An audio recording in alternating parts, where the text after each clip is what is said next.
Hello and welcome to all our viewers in Nigeria and around the world to Global AM News, coming to you live from Nigeria's capital, Abuja. I'm Uyi Agmofwegbe. A quick reminder that Global Television is on DSTV channels 365 and Star Times 276. President Bola Tinubu has begun a state visit to Japan for the 9th Tokyo International Conference on Africa and Development from August 20 to 22, before heading to Brazil from August 24 to 25 with a brief stop in Dubai. In Japan, he is expected to join other world leaders, discuss Africa's economic transformation, private investment, and human security, while engaging Japanese investors in bilateral meetings. During his visit to Brazil, the president will meet President Luis Inacio Lula da Silva, attend a business forum, and explore agreements to deepen Nigeria-Brazil relations. The federal government has imposed a 7-year moratorium on the establishment of new federal universities, polytechnics, and colleges of education. The government cited the proliferation of underutilized institutions, overstretched resources, and a drop in academic quality as the main reasons for the decision. The decision was approved at the Federal Executive Council meeting presided over by President Bola Tinubu at the Presidential Villa in Abuja, following a presentation by Minister of Education, Dr. Tunji Alausa. Mukhtar Kassim completes the story. Briefing State House correspondents after the meeting, Minister of Education Dr. Tunji Alausa says the challenge in Nigeria's tertiary education system is no longer access but inefficient duplication, poor infrastructure, inadequate staffing, and dwindling enrollment in many existing institutions. The minister noted that 199 universities received fewer than 100 applications through the Joint Admission and Matriculation Board last year, with 34 recording 0 applications. He says out of 295 polytechnics nationwide, many had fewer than 99 applicants, with 219 colleges of education also posted poor enrollment figures, including 64 with no applications at all. Today, in our country, access to tertiary education is no longer an issue. What we have now is duplication of new federal tertiary institutions. And what we're seeing is significant reduction in the carrying capacity of each of these institutions, tertiary institutions, universities, polytechnics, and colleges of education. The Council also approved 4 major proposals from the Ministry of Power in a renewed drive to reform and strengthen the nation's national electric grid. Minister of Power Adebayo Adelabu said the first approval was the release of 13 billion naira for compensations on the right-of-way acquisitions under the Lagos Industrial Transmission Project, funded through a $238 million development loan from the Japan International Cooperation Agency. The request submitted was approval for the sum of 13 billion naira. The Lagos Ogun Industrial Hub Transmission Project is being funded through a $238 million development loan from Japanese International Cooperation Agency. He stressed that stable electricity is vital for industrialization, job creation, and sustainable economic development. He added that the remaining 3 approval proposals relates to the procurement of new power transformers is to upgrade the aging national grid. Mukhtar Kassim, reporting for Global Television News. Thank you, Mukhtar. Defense Headquarters has refuted media claims that notorious bandit kingpin Bello Turji has been behind a series of attacks in Zamfara, Kebbi, and parts of Katsina states and has surrendered.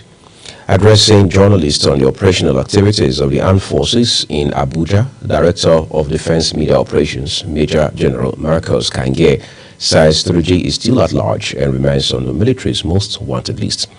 Defense correspondent Kikalomo Okere has the story. Turji, a wanted bandit leader operating mainly in Zamfara and Sokoto states, have been accused of masterminding several attacks on communities in the northwest. Recently, there were reports that the band leader had surrendered his arms and released 32 kidnapped victims following a peace initiative brokered by Islamic cleric in Zamfara State. Director of Defense Media Operations, Major General Marcus Kenge, denied reports that bandit leader Billy Tuji has surrendered to the military.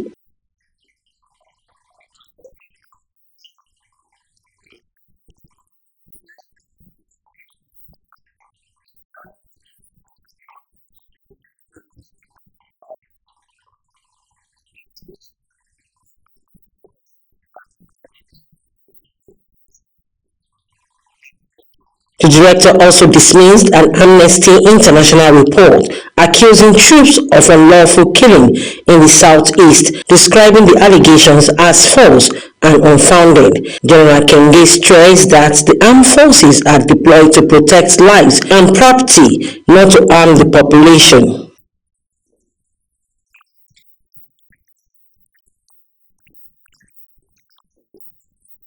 Speaking on the recent protest by some retired military personnel, Kenge says the matter has been addressed last week by the Military Pension Board in a meeting with the affected veterans. Kike Lomo Ukeri, Global Television News.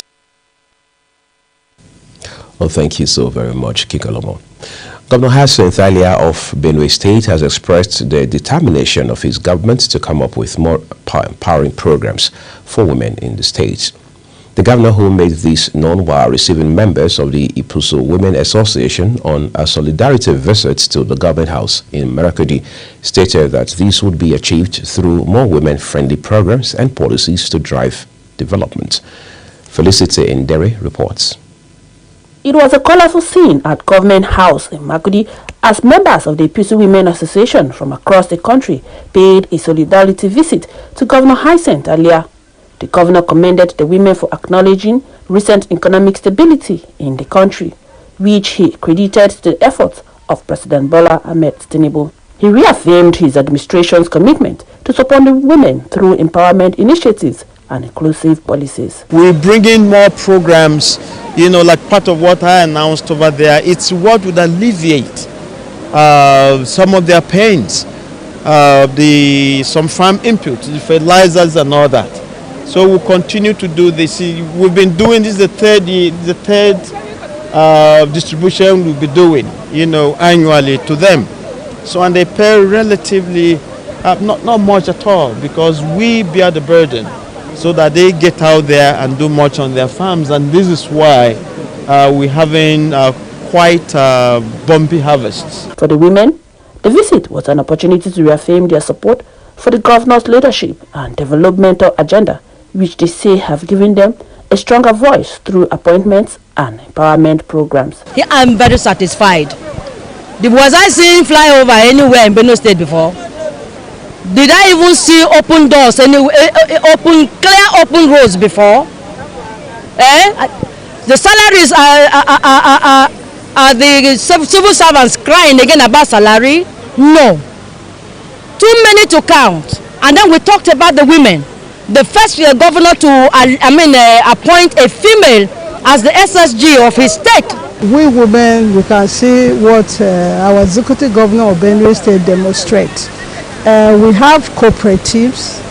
We are taking it one after another to him to coordinate the women, to bless them in petty business. Those who need to farm, they will farm.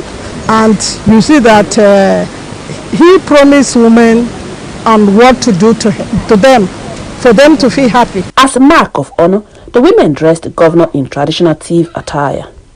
In Makurdi, Felicity Ndere reporting for Global TV News. Felicity Ndere, Benue State's correspondent. The Chief of Defense Staff, General Christopher Musa, has advocated the need for cattle ranching as part of measures to address the perennial conflicts between herders and farmers. He stated these while addressing a press conference in Abuja ahead of the maiden African Chiefs of Defense Staff summits aimed at strengthening continental security collaboration. Kekanomo Okere again reports. The Chief of Defense Staff, General Christopher Musa, observed that to address emerging threats of perennial conflict between the herders and farmers, there is need for cattle ranching to help address some of the security challenges bedeviling the African continent.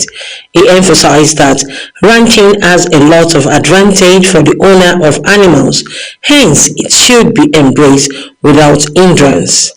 If you don't want to call it ranch, call it whatever it is, but provide an area where they don't need to move around. Because once they move around, they spend energy, they are smaller, they don't produce so much milk for you to do. But when you ranch them, you get the best out of it. So it's a win-win thing for all of us. And I want us as Nigerians to look at this so that we can deal with this issue. Because one of the basic security challenges we're having is this issue of farmer herders issue. We must be able to address it as Nigerians. And the CDS condemned insinuation in some quarters that he was advocating for ranching and therefore asking the government to take people's land. He identified critical threats confronting Africa, including terrorism from Boko Haram, Al-Shabaab and ISIS affiliates, rising banditry and kidnapping, piracy in the Gulf of Guinea and emerging cyber attack on defense system.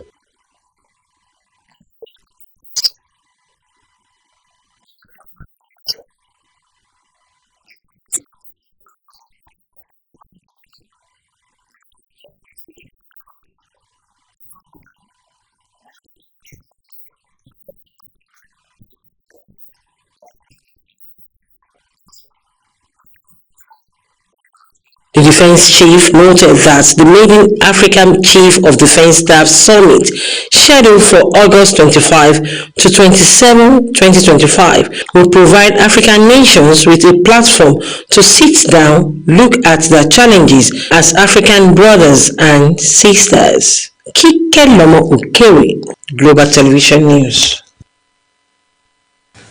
The federal government says it is set to acquire munitions, precision bombs and rockets worth $346 million from the United States to boost the fight against insecurity.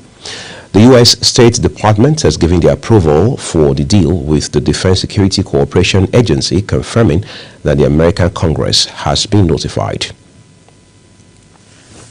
Voter registration in the Federal Capital Territory is set to go digital as the Independent National Electoral Commission (INEC) begins online registration next week. Federal Capital Territory Resident Electoral Commissioner Aminu Idris made the announcement during a consultative meeting with the media in Abuja. Here is Topsy Gimba's report. The Resident Electoral Commissioner for the FCT, Aminu Idris, says the online voter registration will kick off next week, following by physical capturing a week later.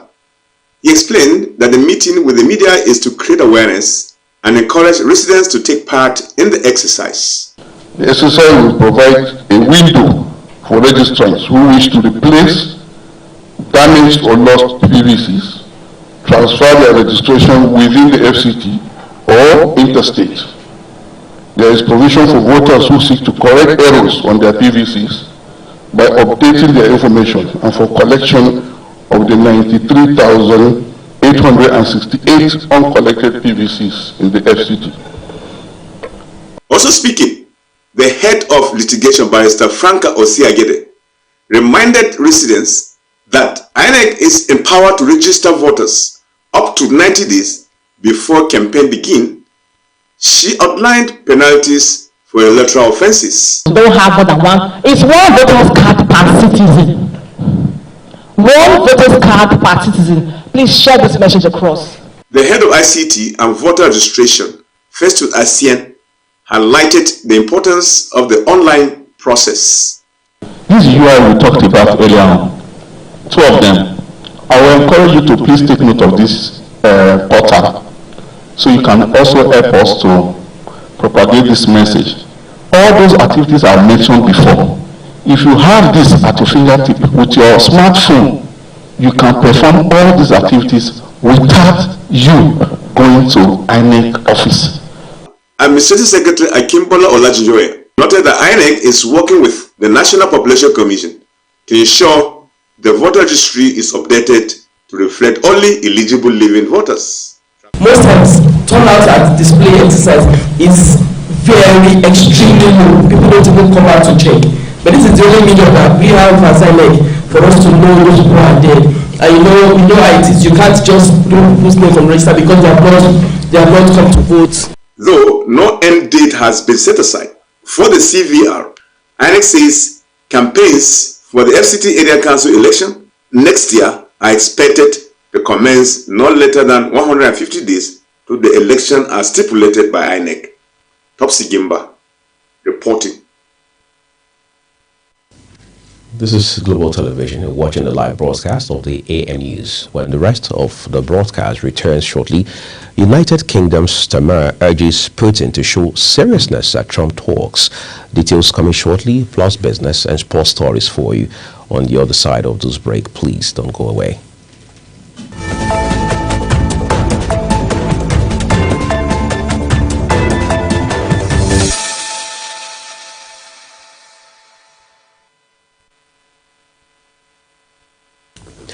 The second part of this news broadcast returns with business. President Bola Tinubu has restated his administration's goal of building a $1 trillion economy by 2030 with a minimum annual growth rate of 7% by 2027.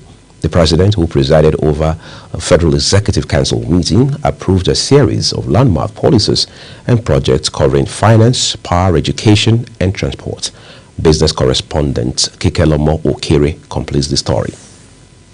Addressing journalists after the Federal Executive Council meeting in Abuja, the Minister of Finance and the Coordinating Minister of the Economy, Wale Edun, says President Tinubu charged the economic team to optimize public savings and improve spending efficiency to fund investment-led growth.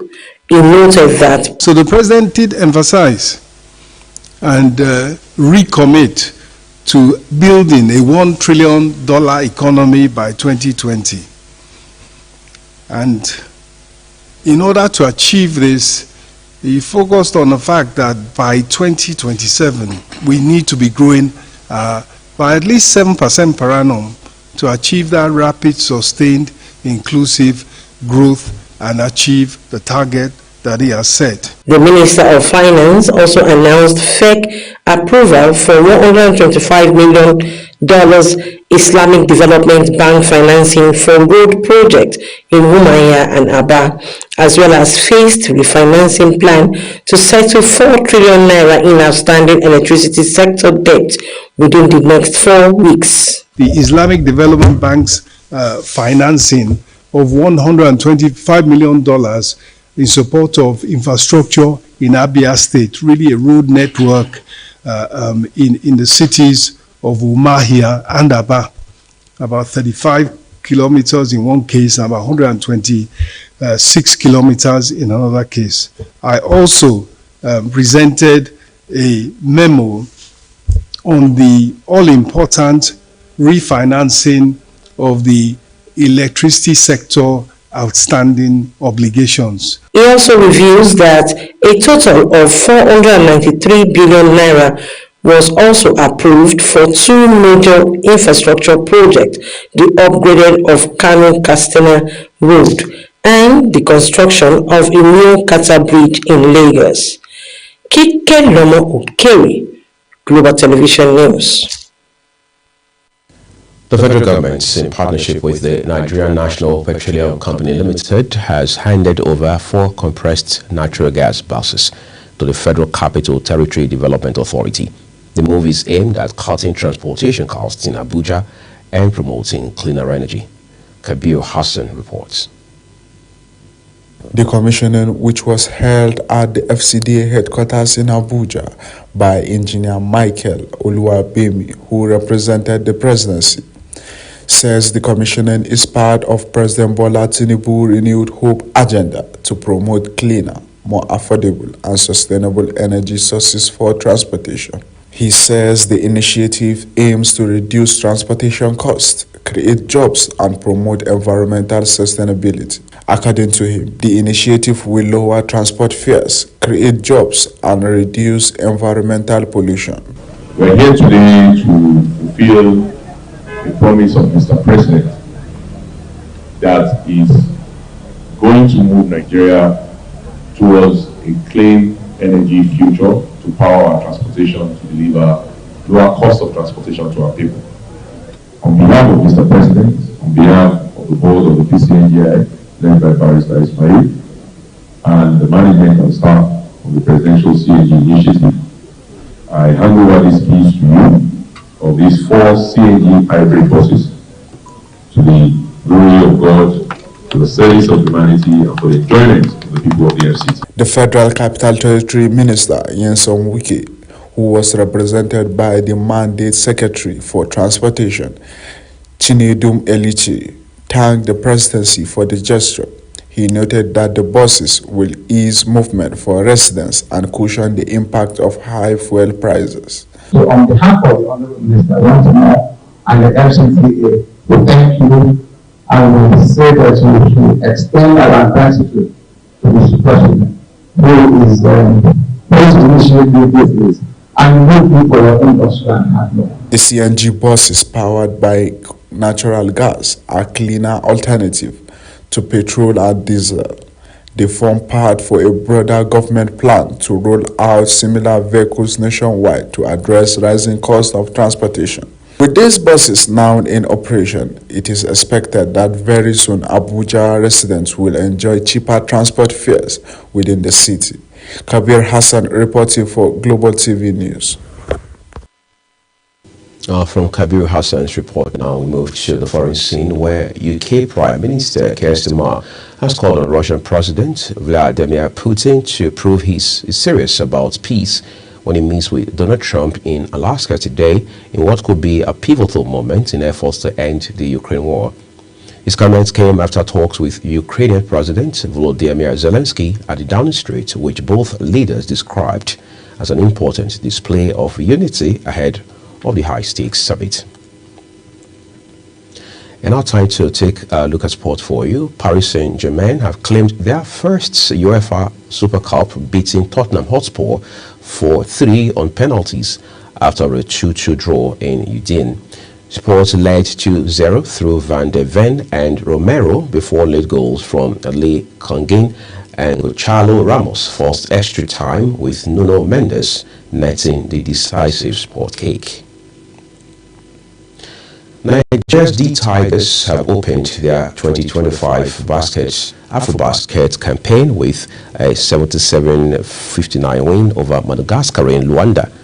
Kele Bagada led scoring with 22 points, while Stan Okoye added 13 as Nigeria pulled away after a narrow 38-37 halftime lead. The 2015 champions next face defending champions Tunisia on August 15. And that's it on the AM News here on Global Television. Just a quick reminder that you can find us on DSTV channels 365 and Star Times 276. Again, you can engage with us across all social media platforms using @GlobalTV_NG, as well as other handles as you now find on your screen. I am Uyi Agumofwegwe saying a big thank you to you for watching, and Global Morning starts shortly.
Global Morning is your top morning show here on Global Television.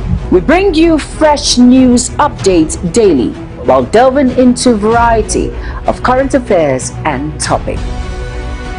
And at the same time, keeping you well informed about important events, both national and internationals. Global Morning serves as a valuable source of information, helping viewers like you start your day.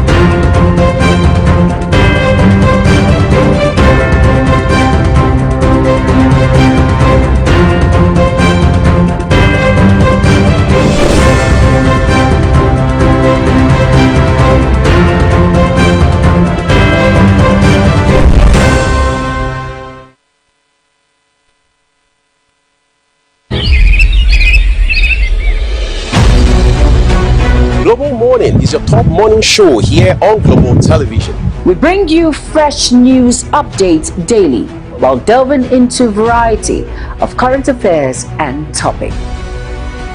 And at the same time, keeping you well informed about important events, both national and internationals. Global Morning serves as a valuable source of information, helping viewers like you start your day well informed. Stay connected from Monday through Sunday to a wide range of latest news making rounds on Global Morning. What is your problem? We're on the road to protest. And the president meets all of our demands.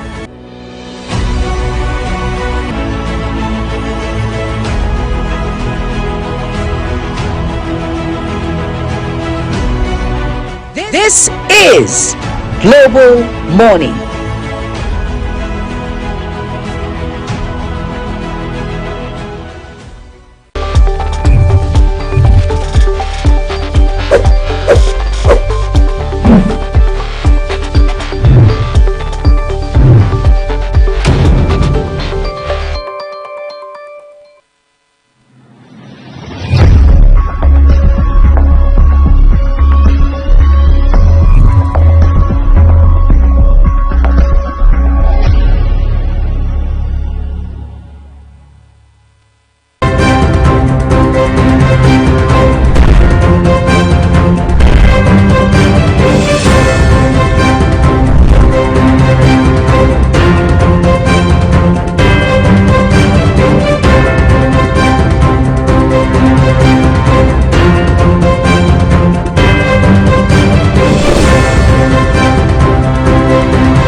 Global Morning is your top morning show here on Global Television. We bring you fresh news updates daily while delving into a variety of current affairs and topics. And at the same time, keeping you well informed about important events, both national and internationals. Global Morning serves as a valuable source of information, helping viewers like you start your day well informed. Stay connected from Monday through Sunday to a wide range of latest news making rounds on Global Morning. What is your problem? We're on the road to protest. And the president meets all of our demands.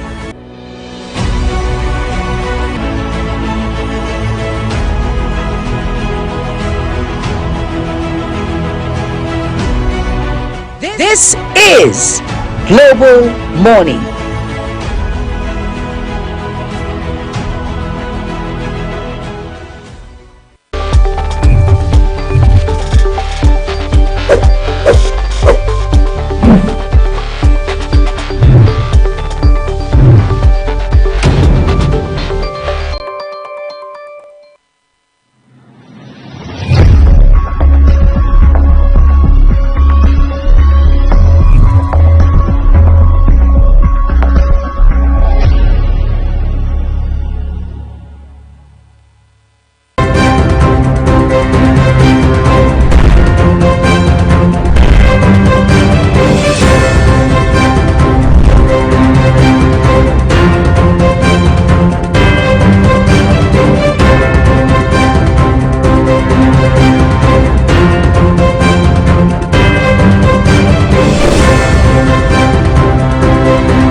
Global Morning is your top morning show here on Global Television. We bring you fresh news updates daily while delving into a variety of current affairs and topics.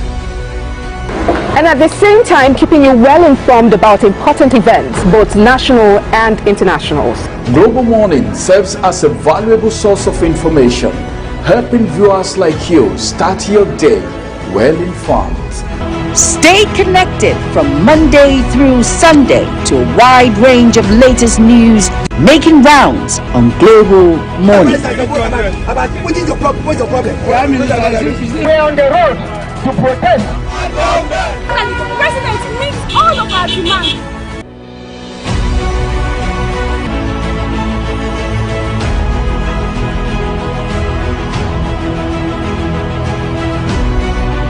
This is Global Morning.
It's another great morning. Of course, it's Friday. The weekend is upon us. I'm Uyi Agumofwegwe, welcoming you to today's edition of Global Morning. And it's a delight to know that my colleague is also here on the program, together with whom we'll be steering this wheel for the next hours. Good morning, Uyi. Good morning, Ramsey. Good morning, everyone. It's so good to have you join us on Global Morning today. It's weekend. Weekend, they say, gets started from Friday. I know some persons are ready for the weekend, but then let's get the weekend started from here on Global Morning today. Many thanks for joining us. And you know what they say about weekends? They say a good one starts on the Friday, so we're getting you started on these notes this morning. We'll try to be as casual about it as possible, but then the issues are big. I mean, some of them real big. We'll look at quite a number of issues on the program this morning. Weather looks a bit fair, but then we'll see what the elements hold for us later in the day. Like I mentioned, it's a Friday. For those who have really worked hard in the course of the week, who knows, maybe this is that opportunity you need to just lean back a little, unwind, relax, well, have safe fun, as I'd like to call it. But then, speaking of being safe and safety, this entire week has seen, if you like, a preponderance, as academics call it, of conversations around aviation safety. What exactly is happening in the aviation sector? First is one man standing in front of a jet on the tarmac about taxiing. And it's a matter of days down the line before we get to see another very unfortunate and embarrassing incident of an air passenger fighting with an air hostess. And today that has become one of the biggest conversations in this country, and we're seeing videos flying everywhere, and everybody's lending their voice to the conversation. These two events, as sad as they are, have raised or heightened concerns around air safety, right? Because there are those who now believe that with what we are seeing today, who knows? You know, by nature, human beings tend to lean towards the wrong things faster than they want to imbibe, well, more positive cultures.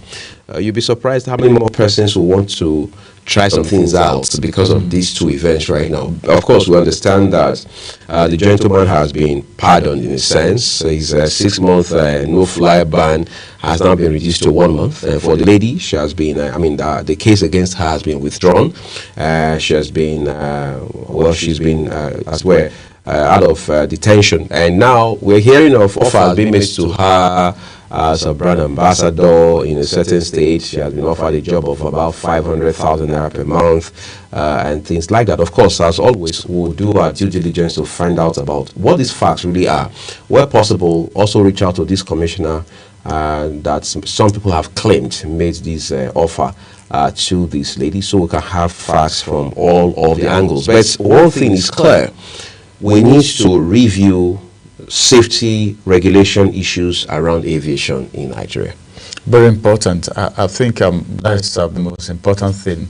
What Nigerians are really concerned about is the safety. You know, before now, if you're traveling by air, you know, well, your safety is somehow guaranteed to an extent, all right? But then there is this courtesy that comes with flying, traveling by air.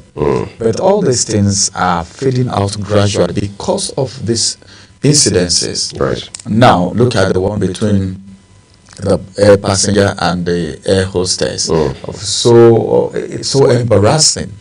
Now, a lot of people are trying to blame the passenger. Some persons are blaming the air hostess, but the truth is that two wrongs cannot make a right. That's right. But there are rules that govern everything, almost everything that we do. Some people will tell you when you're eating you don't talk, you know. So there are little, no matter the size, no matter the capacity of the rules, there are rules that govern everything. And so also there are rules that govern air transportation and everything that happens there. But when certain things are taken to the extreme, it becomes a problem.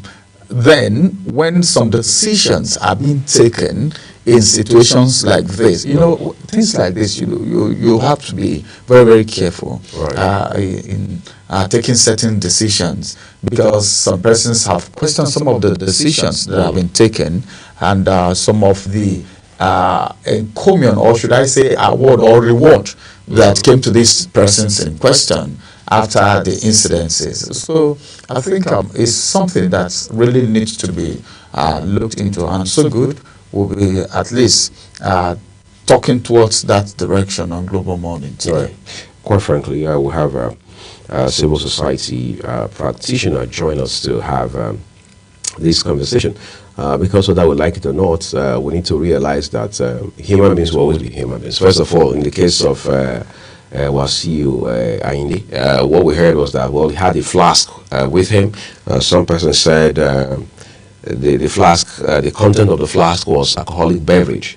But the man said, no, it wasn't, that it was medicine it was water for that he was drinking because he had suffered acute dehydration one time, and so on and so forth. And then there's the claim too by the captain, the pilot, that the content of the flask was spilled on her and some of her colleagues. Of course, two of them got bashed for the way they behaved under those circumstances and things like that. But one thing is clear, we can't afford to politicize these sort of events. All right, that's number one. Number two is that we also need to look beyond these immediate occurrences and ask ourselves, what are the indications we're seeing on account of these events now? What are we supposed to be rethinking? What are we supposed to be reworking? How much of re-engineering are we supposed to be doing in terms of passenger safety? Because the argument about, no, turn off your phone, no, put it on airplane mode and things like that won't cut it. And then you see, by the time members of the public, especially across social media, begin to lend their voices to it, then you start saying so much of discussion to the real story. But beyond who is right and who is wrong, what we need to realize about this is that the aviation authorities and the critical stakeholders in this all-important sector must look beyond their noses and then get to realize that they have a job at hand to do now, given these events, to say, look, we must continue to take responsibility and work hard at it to ensure that Nigerians consistently see flying as the safest mode of transportation. I think that's very important, because the way it is right now, the scenario is painting a whole lot of things. Right. But then I think the most important thing is that the authorities, because if we must maintain status quo, then certain things have to be in place.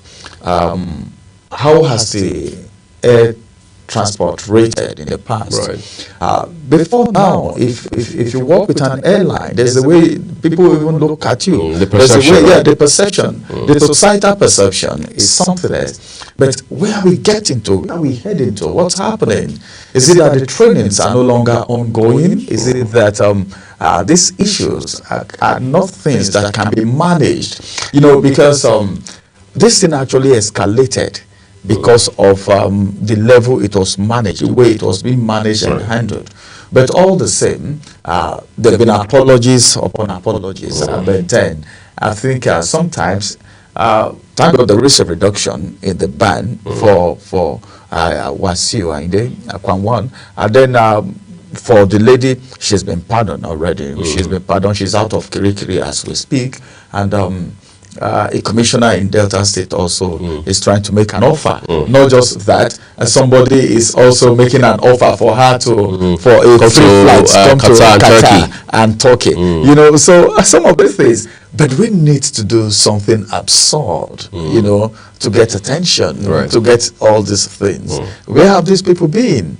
Was they wait for things to happen? I could remember. I'm actually thinking out of the box right now. I could remember there was a lady that had an altercation sometimes with a man of God, and we heard she was corrected because of a situation of a statement and she made. And before there was we knew, a public presentation. Yes, a public presentation. And before we knew what was happening, we started seeing, well, come to Port Harcourt, lodge in a hotel, all bills being paid, and all of that. And later on, the same lady came up to say, well, her life is not secure, going through so much, being abandoned and all of that. So sometimes we need to be very, very careful with some of these proposals, you know, because the end of it, sometimes you may not see the end from the beginning because you are not God, but then we need to be very careful because wisdom, they said, is profitable to direct. But all the same, I think the same sanity that has existed in the aviation sector needs to return back to it, and perception needs to be kept very straight as it is. You know, we have to also be careful about the choice of words, right? Now, yesterday we read in the news that a certain commissioner in Delta State, is reportedly, again we use our words here very advisedly, reportedly offering half a 500,000 a month job. The first question that popped up in my head was, what's the job description? As we say, what's the JD? All right. What exactly will be our role? What specifically we should be doing? So if Global TV offers you a job, for example, and says, we're hiring you as an anchor and a news reporter, your work is by default already cut out for you. It means that you are going to have to be in front of cameras, you are going to have to maybe read the news, present a program or two or maybe more. It means you are going to have to report the news, you are going to have to go out for news assignments, you are going to have to write your own stories, you are going to have to stand in front of the camera again to do your own camera presentation and things like that. So there are several specifics to your role. Therefore, whatever you're going to be paid is secondary, but at least your work is cut out for you. However, in this instance case in front of us, Ramsey, I don't know how much you've been in touch with the lady in question. The superstar lady, as I like to call her this morning, or the would-be benefactor who is making this offer. But my concern is we also have to be very careful not to start from this point to this point. Or I'm going to supply study materials, writing materials to so-and-so number of public schools for this new school term that starts in September. That's what we're talking about. So I think there's some re-engineering that we need to do about our culture as a people. There's no big deal taking somebody to Dubai, to Doha, to Istanbul and all of that. But how much of impact does that make? All right. If the person needs a massage, for example, you can do that in Nigeria. I'm just saying. But if you're taking them abroad, what is the thrust of that? What is the impact? What is the intended objective? You're not taking them abroad for furtherance of their studies. Say, okay, since you already have a first degree, I want to be responsible for paying you through your master's studies, for example. That would be a noble thing to do. That would be a commendable initiative. That's not the case here. In the case of the other gentleman who is closer to us in Delta State, whom we hear is now offering a job of 500,000 naira a month, is she going to be a personal assistant, an executive assistant, a community development ambassador, an advisor? What will be her role? I think this should probably be the strands in this kind of conversation, Ramsey. But as it is, maybe he owns a company that he wants her to manage, or maybe a private entity away from Delta State government. Away from Delta State government. But all of this needs to be spelled out.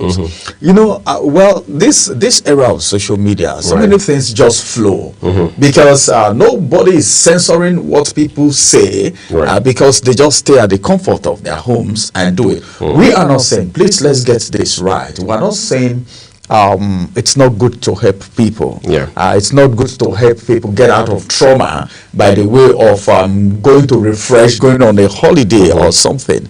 But then, if I were some of these people, I will make negotiations. Can I negotiate? What if we convert this to a study abroad? What if we convert this to one or two things that will be life impacting, as the case may be, but then what is life impacting for one person differs for the other, because human beings are dynamic in nature, and this dynamism you can't just quantify in just looking at few circumstances. So as it is right now, I don't know the duration of that employment. I don't know if it is going to be a lifetime. I don't know if it's going to be 2 years. All this were not spelled out. We just heard. He just came out to make the pronunciation, to just say these things. But then, is it the rule of hire and fire is the same thing still going to be applicable? Are we going to hear after 1 or 2 months that, well, I withdraw my statement, it's not how I think, or other stories will be filtered? Well, the bloggers are there. Whoever wants to make them bridge with stories can go ahead. They are always there to capture these stories. But then I think we need to put some perspectives right, and there are some offers that you can take and some you have the right to also refuse, looking at the level of its objectivity. Well, so much to say about this. I'm not sure we are going to see that offer letter soon, so we can look at the clauses of the contract, but who knows, maybe the lady somewhere in our mind now is saying to herself, who says I can't go to Turkey and Doha? After all, as we say here, I can't kill myself. And of course, there are some information on social media that said she's traveled wide. So all those. So this is not new to her. This is not new to her. All right, well, we're going to also take you on a journey of some kind here on the program today. In the meantime, we're taking a quick break. When we return, we'll look at newspaper headlines for you.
So good to still have you right there. It's now time for us to look at the national dailies and see what the papers are saying as we bring to you the headlines from the newspaper. Beginning from the Punch newspaper this morning, let's see what the headlines are saying. Of course, we have different headlines coming from different newsmakers this morning. So quickly, let's flip through the pages of the front page of the Punch newspaper, where the first story says federal government settles 2 trillion naira contractor bills, plan 2025 capital budget spending.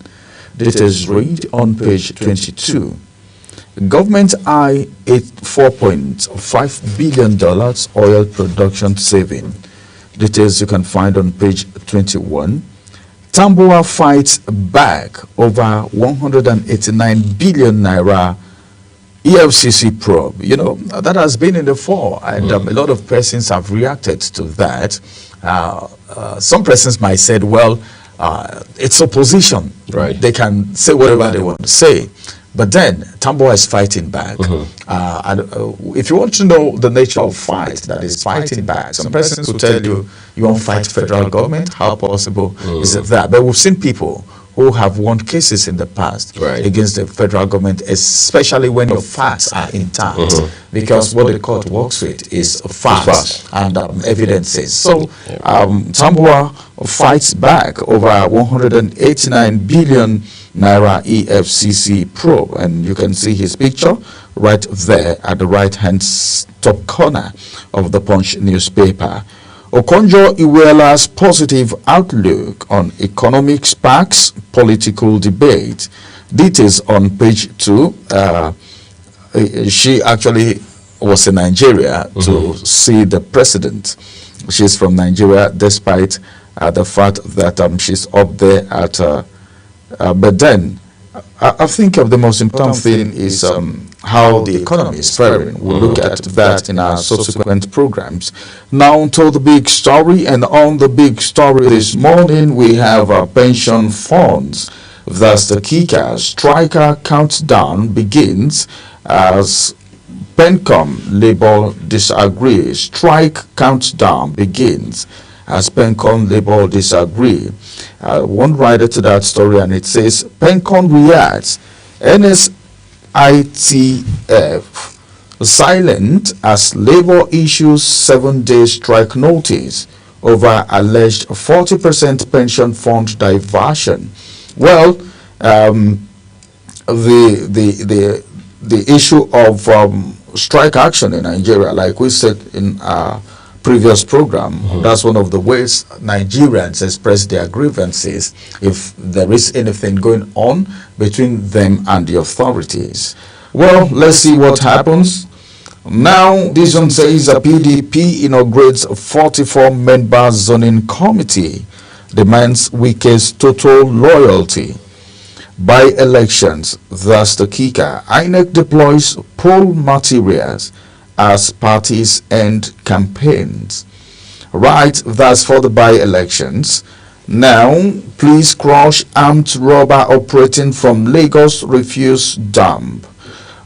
Sometimes you see some people at the refuse dump, you suspect. Maybe at worst they are scavengers. They are scavengers. Not knowing that they are into some very heinous crimes. The case of this man at Okija, I've forgotten, this that was dealing in human parts. Yeah. You know, he was hiding at a refuse dump, and people think he was a madman until the revelation came up and he was apprehended. So we need to be careful how we relate with some of these people we see dealing with refuse dump, living right inside the refuse dump. Well, that's that. This one says sting operation, that's the Kika.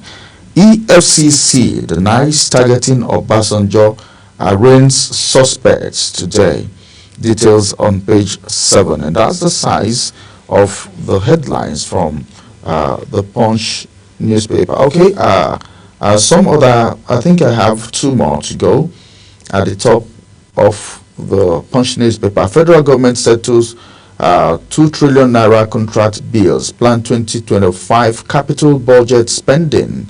Government eyes $4.5 billion oil production savings.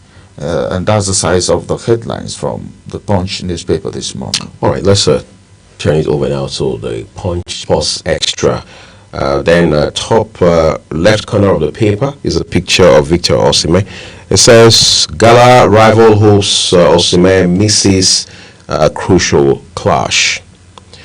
Enter I New Lookman alternative. What exactly is that alternative? Find details on page 6 of the Punch Sports Extra today. Afro Baskets, the Tigers face holders Tunisia today. Ejuke returns from thigh injury. Forest awaits Neville assurance over a 1-year row. We have the big one here. Sarah Ogoke exclusive. Winning Afro Basket has always been special, but doing it as a new mother just months after giving birth makes it even more meaningful. Apparently that's coming from the heart. My rise to Afro Basket's history, but we understand that they are yet to receive their $100,000 prize money, but we trust that President Bola Tinubu will facilitate that as quickly as possible. Champions battle cherries in season opener. City progress with Donnarumma, Rodrigo swoops. Which rejects Arsenal. Return, and we take it down. We have something around tennis right there. It says golf reaches last 8 at Cincinnati Open. Joshua eyes first African bouts in Ghana. So if that happens, it means boxing on the international level will be coming closer to home. Who knows? Maybe in the city of Accra. which is just within our region. Okay, Chelsea's new stadium plans delayed. Why is there a delay? Well, you can read up on the Punch Sports Extra today. Those are the headlines for you from here. The next is the Nation newspaper. All right, let's quickly look at the Nation's newspaper this morning and see what the front page of the paper have for us. Obi endorses ADC candidates in by-election. That's right. One writer to that story, no Labour Party standard bearer. Okay, so you have to go with ADC. That's the affiliation that we're talking about there. Meaning, if it is not Labour Party, it should be ADC. All right, this one says a wide circulating newspaper. All right, this one, EFCC begins arraignment of 93 arrested at OBJ Library. All right, at the library there, 93 persons were arrested. If you want to know why, just pick a copy of the Nation's newspaper. Inflation drops for fourth consecutive time. Forex, food pushed rates down. Details on page 7. This sounds like a good news, but then the translation of all of this into buying and selling, which directly affects the average Nigerian, is what we're talking about here. When would we get to that level? All right. This one says Kwara monarch to indigents of community attacked by terrorists come home.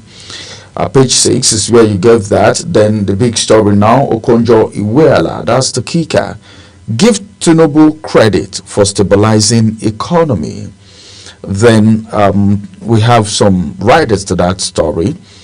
Stability opens door for investment, says Edun. That's the minister, the coordinating minister for the economy. Then second rider, First Lady louds WTO DG's $50 million Women Fund. Subsidy withdrawal facilitator of development, says Mba. Governor inaugurates 100 CNG buses. That's the rider to that story. Then the picture of Okonjo Iweala and the president right there on the front page. By election, that's the kicker. 17 parties, 637 candidates vying for 68 seats. Right. Let's see how all of that is going to end. This one says subsidy withdrawal facilitator of development, says Mba. All right, I've taken that ready finally from the Nation's newspaper this morning. PENCOM, the 6th increase in federal government's police pension contribution, and details of that you can actually read on page 3 of the Nation's newspaper as we move to the next paper. All right, the Daily Times is where we move on to next now, everyone. Of course, as you see there, big picture, President Bola Tinubu and the Director General of the World Trade Organization, Dr. Ngozi Okonjo-Iweala. But then we begin from the very top of it. It says here above the name masts, 2027, that's your kicker. Agitation for single tenure unconstitutional, unacceptable, Ohaneze.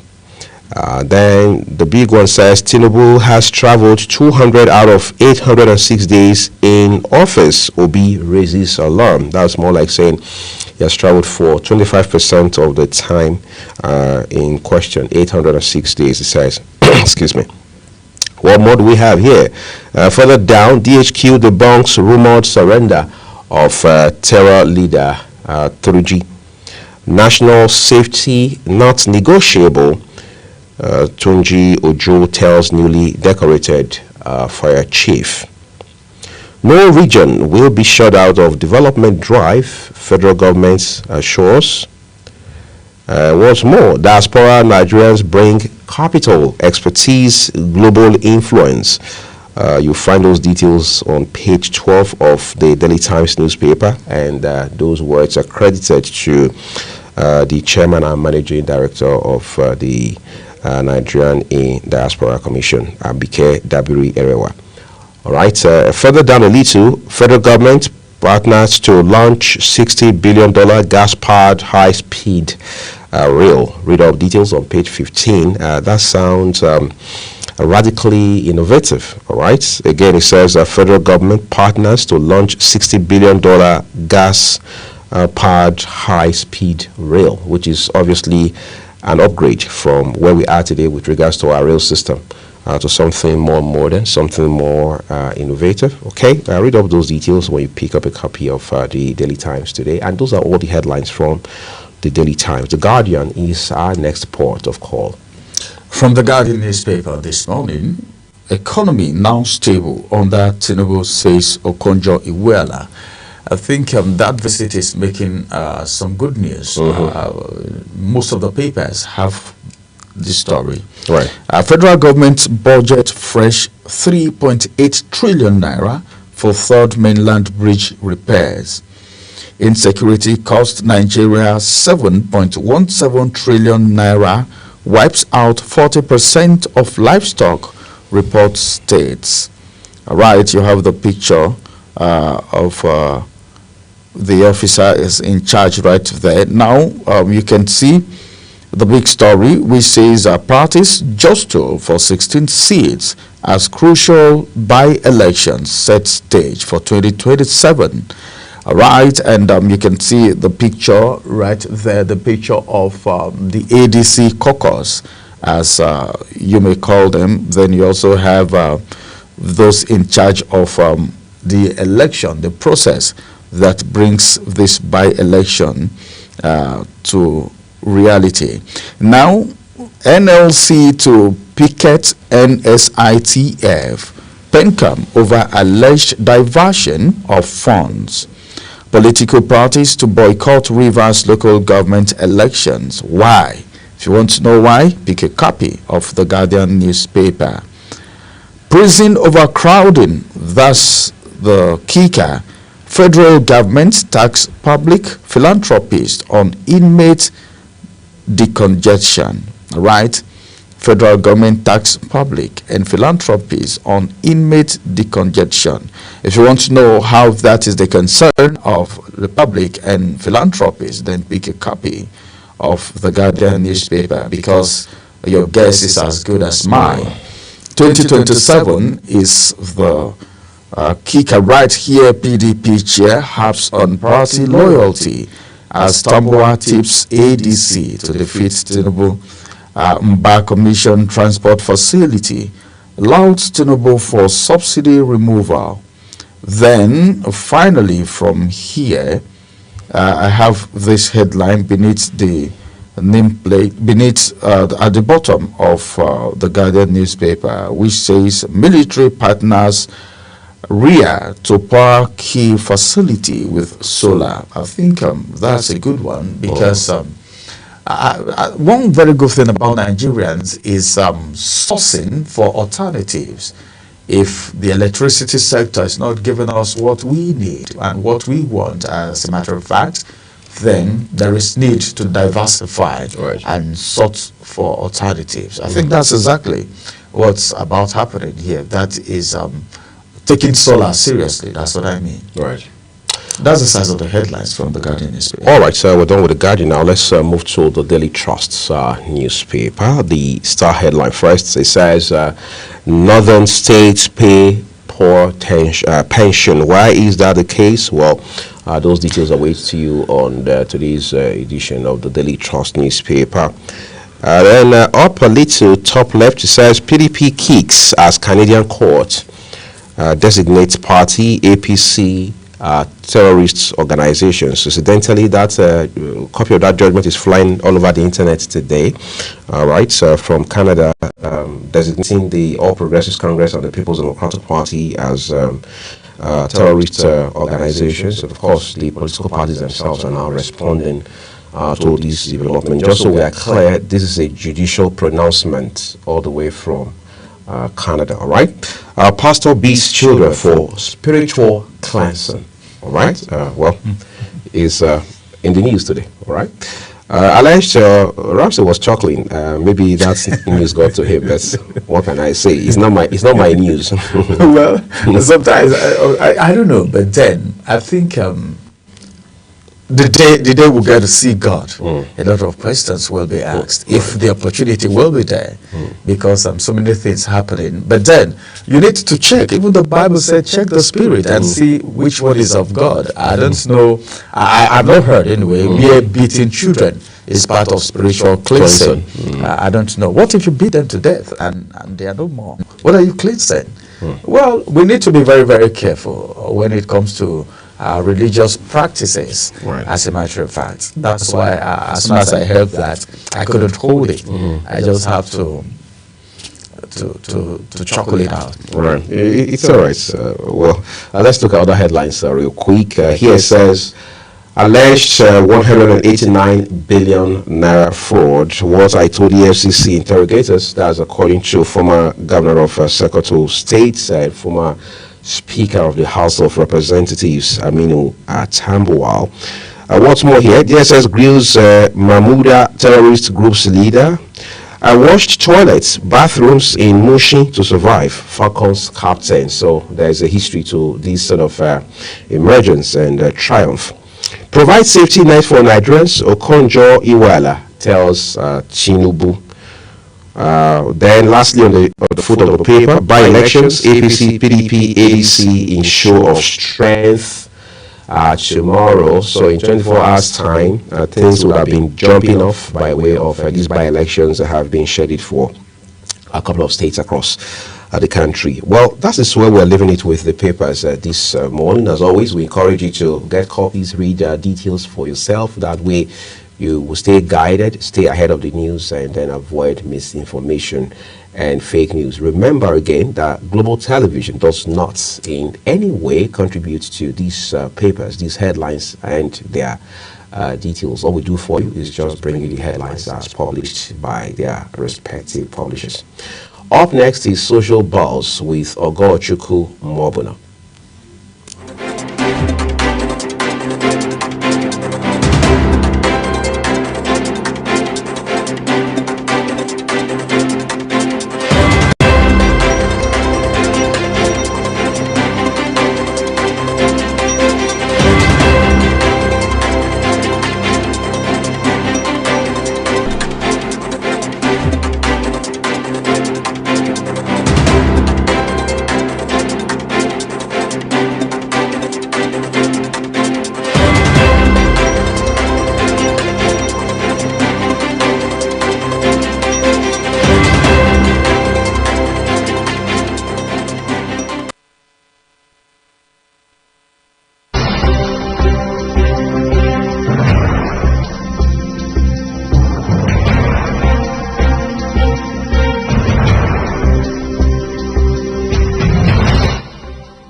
Global Morning is your top morning show here on Global Television.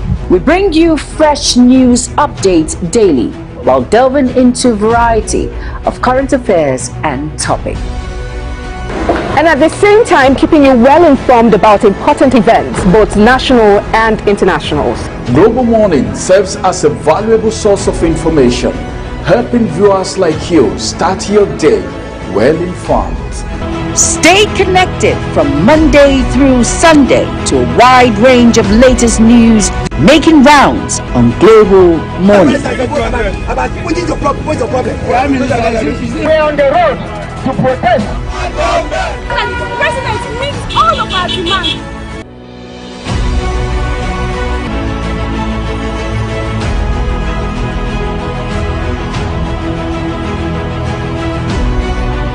This is Global Morning.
Good morning and welcome to Social Buzz. Good morning, my viewers, and good morning, the Global Morning crew. It's a good day to look at what's buzzing on the internet. I am Ogochukwu Mobno. Today, a man laments over education system in Nigeria. An education consultant with name Alex Onya has taken to his X page to lament about his disappointment in the Nigerian educational system. In his post, he narrated how a 14-year-old Nigerian genius scored 320 in JAMB, 8 distinctions in WAEC, but can't get university admission. He further states that the 14-year-old boy who scored 320 in JAMB and got 8 distinctions plus 1 C in WAEC is facing a major setback. Nigerian universities won't admit him until he turns 16. According to education consultant Alex Onya, the teenager now risks wasting 2 years unless he looks abroad for admission. The user also claimed NECO has refused to release results, and with some post-UTME forms closing on the 16th of this month, August, JAMB has still not opened the portal for uploading WAEC results. Why is there a nationwide attack on these students from all angles? What crime did they commit? The ex-user wrote, adding that many families are frustrated as deadlines draw closer. I must say that when it comes to this examination board, WAEC and JAMB lately, there have been some setback on their own end. But the 16 years mark that's set for students to be admitted into the university, I don't think it's supposed to be a problem right now. But we are going to be taking some comments from social media as regards this discussion. And our first comment is coming from Princess Stream Faith. And Princess says, but waiting 14-year-old won't go do for University Kwano, that child is not yet emotionally and mentally grounded to handle a higher institution. He should use that 2 years and go learn a skill. The next comment is coming from Karen Lois. Karen Lois, 17, is saying, if not for corruption and greed, JAMB validity should be at least 2 to 3 years. What if the boy writes JAMB again in the next 2 years and doesn't score as high as his present score, and he doesn't get admission? There are many issues that need to be fixed in Nigerians' examination and exam process. Just too many. I agree with you, please. The third comment is coming from Precious from the Gram, and Precious says, he is good with books doesn't mean he is matured enough to handle what comes outside of school. Let kids be kids. The last but not the least comment is coming from Queen VK, and Queen says, which of us was ever matured enough for university life? Is that not why it's called a place of learning, or is it because the uncultured educational system puts students through unnecessary havoc, all in the name of studies? This is pure inefficiency from the bodies responsible, and I wonder what they are doing. I must say that all comments here are actually valid, but from different angles. Why some supported the motion, some disagreed to the motion. We have someone in the studio that is here with me that is going to discuss this particular topic, but we'll be right after the short break. Please stay with us.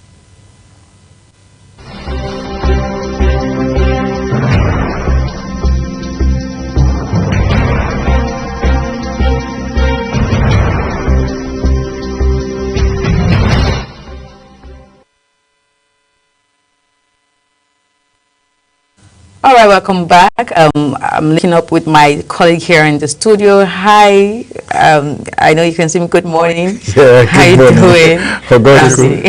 Good morning. So I'm sure you heard everything I read about the 16-year-old, 14-year-old boy who was able to write a JAMB at his WAEC and passed very well. Also, JAMB scored 320, but then because of the age that has been placed, by the Ministry of Education as admission age for students going into the university, he is not able to go into the university, and so many commenters have commented about it. Some actually disagreed and some agreed. What do you think, Ramsey? Well, if I know you exceed me because we're actually communicating together. You saw the way I was nodding my head when you were reading the comments. Yes. See, all the comments made sense, but Lois, for me, I think she made more sense, and if all of them do make sense. Okay. Beginning from the first comment to the last comment. Now, let's look at some very basic facts. Sometimes, some people will tell you maturities of the heart, and not in age, that age is diversity. What's going to happen within that space of time? Would he continue with extramural classes, or continue reading, or go back to school, or how can he still stay fresh? You know how this system Someone said go learn a skill. Go learn a skill. Learning a skill. See, people differ. By the time he starts learning a skill, what happens to what he has read before, what he knows before, what his passion, there is a deviation. Some persons, it's not everyone that is meant to learn a skill. Some persons are just, okay, this is what I want to study in school, this is my career, I want to face it squarely. So all of this put together, it will be fine if JAMB extend how long this JAMB that he has written will last before it expires. Very good. If it is 3 years, okay, in 2 years' time, all right, it's still valid. The school of his choice still values. And that will help him. That would even encourage him to learn a skill that is targeted towards his choice of career. That's what I think. Honestly, I agree with you there, Ramsey. Karen made a very good, when she pinpointed that JAMB validity should be at least 2 to 3 years, because I see no reason why I have to write JAMB 3 times to get the school of choice. Sometimes you pass JAMB, but the school of choice you want is not even accepting you, and you have to write again the next year. If I can actually keep for a lifelong time, so why can't JAMB do same thing? Or if you do not want to do it for that long, then 2 to 3 years is actually not a bad one, because you're actually discouraging the students. That's true. They feel very bad when you have to write JAMB, you pass the first time and you didn't get the course you want to get, because sometimes you go to school and even the school are not helping matters, because you want medicine, for instance, and you are getting law. I've seen instances like that, and you're discouraged only for you to go right again, and this time around you might not even make it. But again, to the topic of discourse this morning, it is all about the age. And honestly, for me, I see no reason why a child should go into the university at 14. In the university, a lot, like you said earlier, you said there's so much, there are so many people associated in the university, and you know, you don't even know who you're going to be. I think at that age, that child at 14 is still a child and needs to really grow. The whole thing starts from home. He needs to learn how to associate with people. Understand that association, like you said, you know, can bring about increase on every point. It can build the child emotionally and otherwise. But I feel like that age is still very young. 16 is not a bad age for a child to go into the university. If it's a 4 years course, in 20 you are out. If it's a 5 years course, 21 you're out, and it's still cool. You could still go serve. I think service age, you know, the maximum is 30, if it has not been increased yet. So it's actually a good one. It's a good one at that age. But like some of the commenters said, it is all about corruption in the country that is making them honestly make JAMB to be written like almost every year. Every year you write JAMB, and also that is also making them to, you know, put the age limit at 16. And anyways, like I always say, every comment is valid. We appreciate your comments here. And to be part of this conversation, please use the handle you're seeing right here on your screen and be part of this conversation. Who knows, your comment might just pop up in one of our discussion. I must say thank you so much, Ramsey, for your contribution to the topic of discourse this morning. I appreciate it, and I'm sure you there are listening. You are part of this contribution. Thank you so much. All right, Global Morning continues. I am Ogochukwu Mobno. So stay with us.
Global Morning is your top morning show here on Global Television.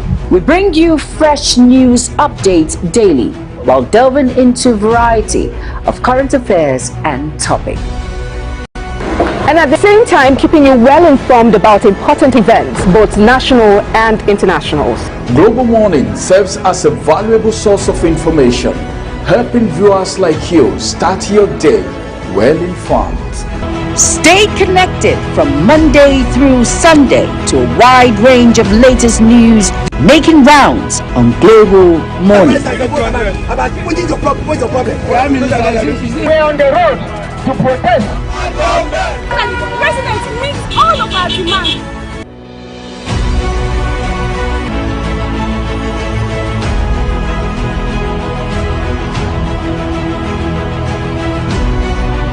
This is Global Morning.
Morning is your top morning show here on Global Television. We bring you fresh news updates daily while delving into a variety of current affairs and topics. And at the same time, keeping you well informed about important events, both national and internationals. Global Morning serves as a valuable source of information, helping viewers like you start your day well informed. Stay connected from Monday through Sunday to a wide range of latest news making rounds on Global Morning. What is your problem? What's your problem? We're on the road to protest. And the president meets all of our demands.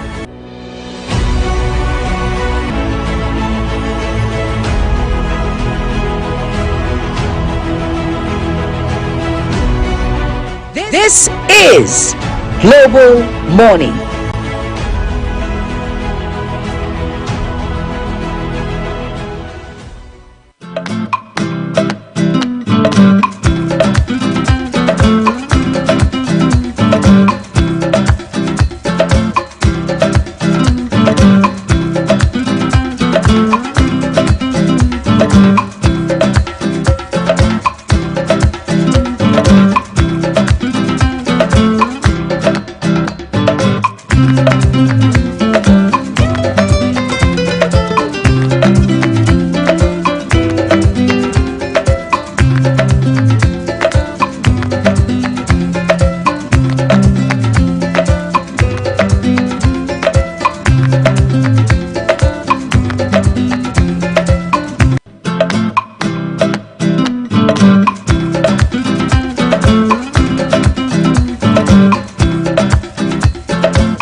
All right, we're going to get right into our conversation shortly. The first of them will be looking at the Ibom Air fracas that has been a big discussion in this country, maybe a little beyond that. But we're also going to look at issues around transparency and corruption in Nigeria. For many years now, countries across the world have been ranked. But the most recent of this ranking shows clearly that some countries are not doing very well. Nigeria, we understand, has moved from being ranked 180 to now 140, which means Nigeria is doing a little better than before. But there are those who say that the country is not really doing better in terms of what is known as corruption perception index, which is the CPI. Instead, it is because some countries are doing more poorly. So Nigeria now looks good per se. It's not because we have done some extra work on the inside, all right, or internally to make us look that good. But others say, well, can we not find consolation knowing that there are worse countries? That the three most corrupt, going by this perception index in Nigeria, I mean, 2 of them are from Africa, all right? You talk about countries like Sudan, for example, all right? Then, of course, you have Ethiopia as well. And then you move off beyond here, you now have Venezuela, all right? And those are the countries. But they say you don't compare yourself with the worst. You should be setting the best as your standard, looking at a country like Denmark, which today globally is the least corrupt country, which means if you're ranking countries, all of the countries across the world, Denmark is the least corrupt of all of them, followed by a country like Finland. Incidentally, both of them in the Scandinavia region of the world, and then you move to the third one to address a system, a problem that has assumed a systemic dimension, a problem that has assumed a systemic dimension. You also need a systemic approach to deal with it. One time, former President Dr. Goodluck Ebele Jonathan said that stealing is not corruption, and people kicked against it and said, no, that was the wrong thing to say. That utterance in itself was misleading. How can you say stealing is not corruption? In fact, you're derailing as a president to have said that. But the man said the context was not to say that stealing was bad.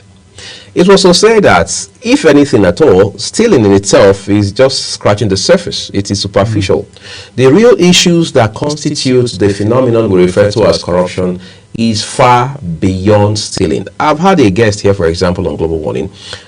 We're talking about the removal of fuel subsidy and how that even President Bola Tinubu himself has said time and again that fuel subsidy needed to go, amongst other reasons, for the singular fact that it has, according to the president, become a criminal enterprise.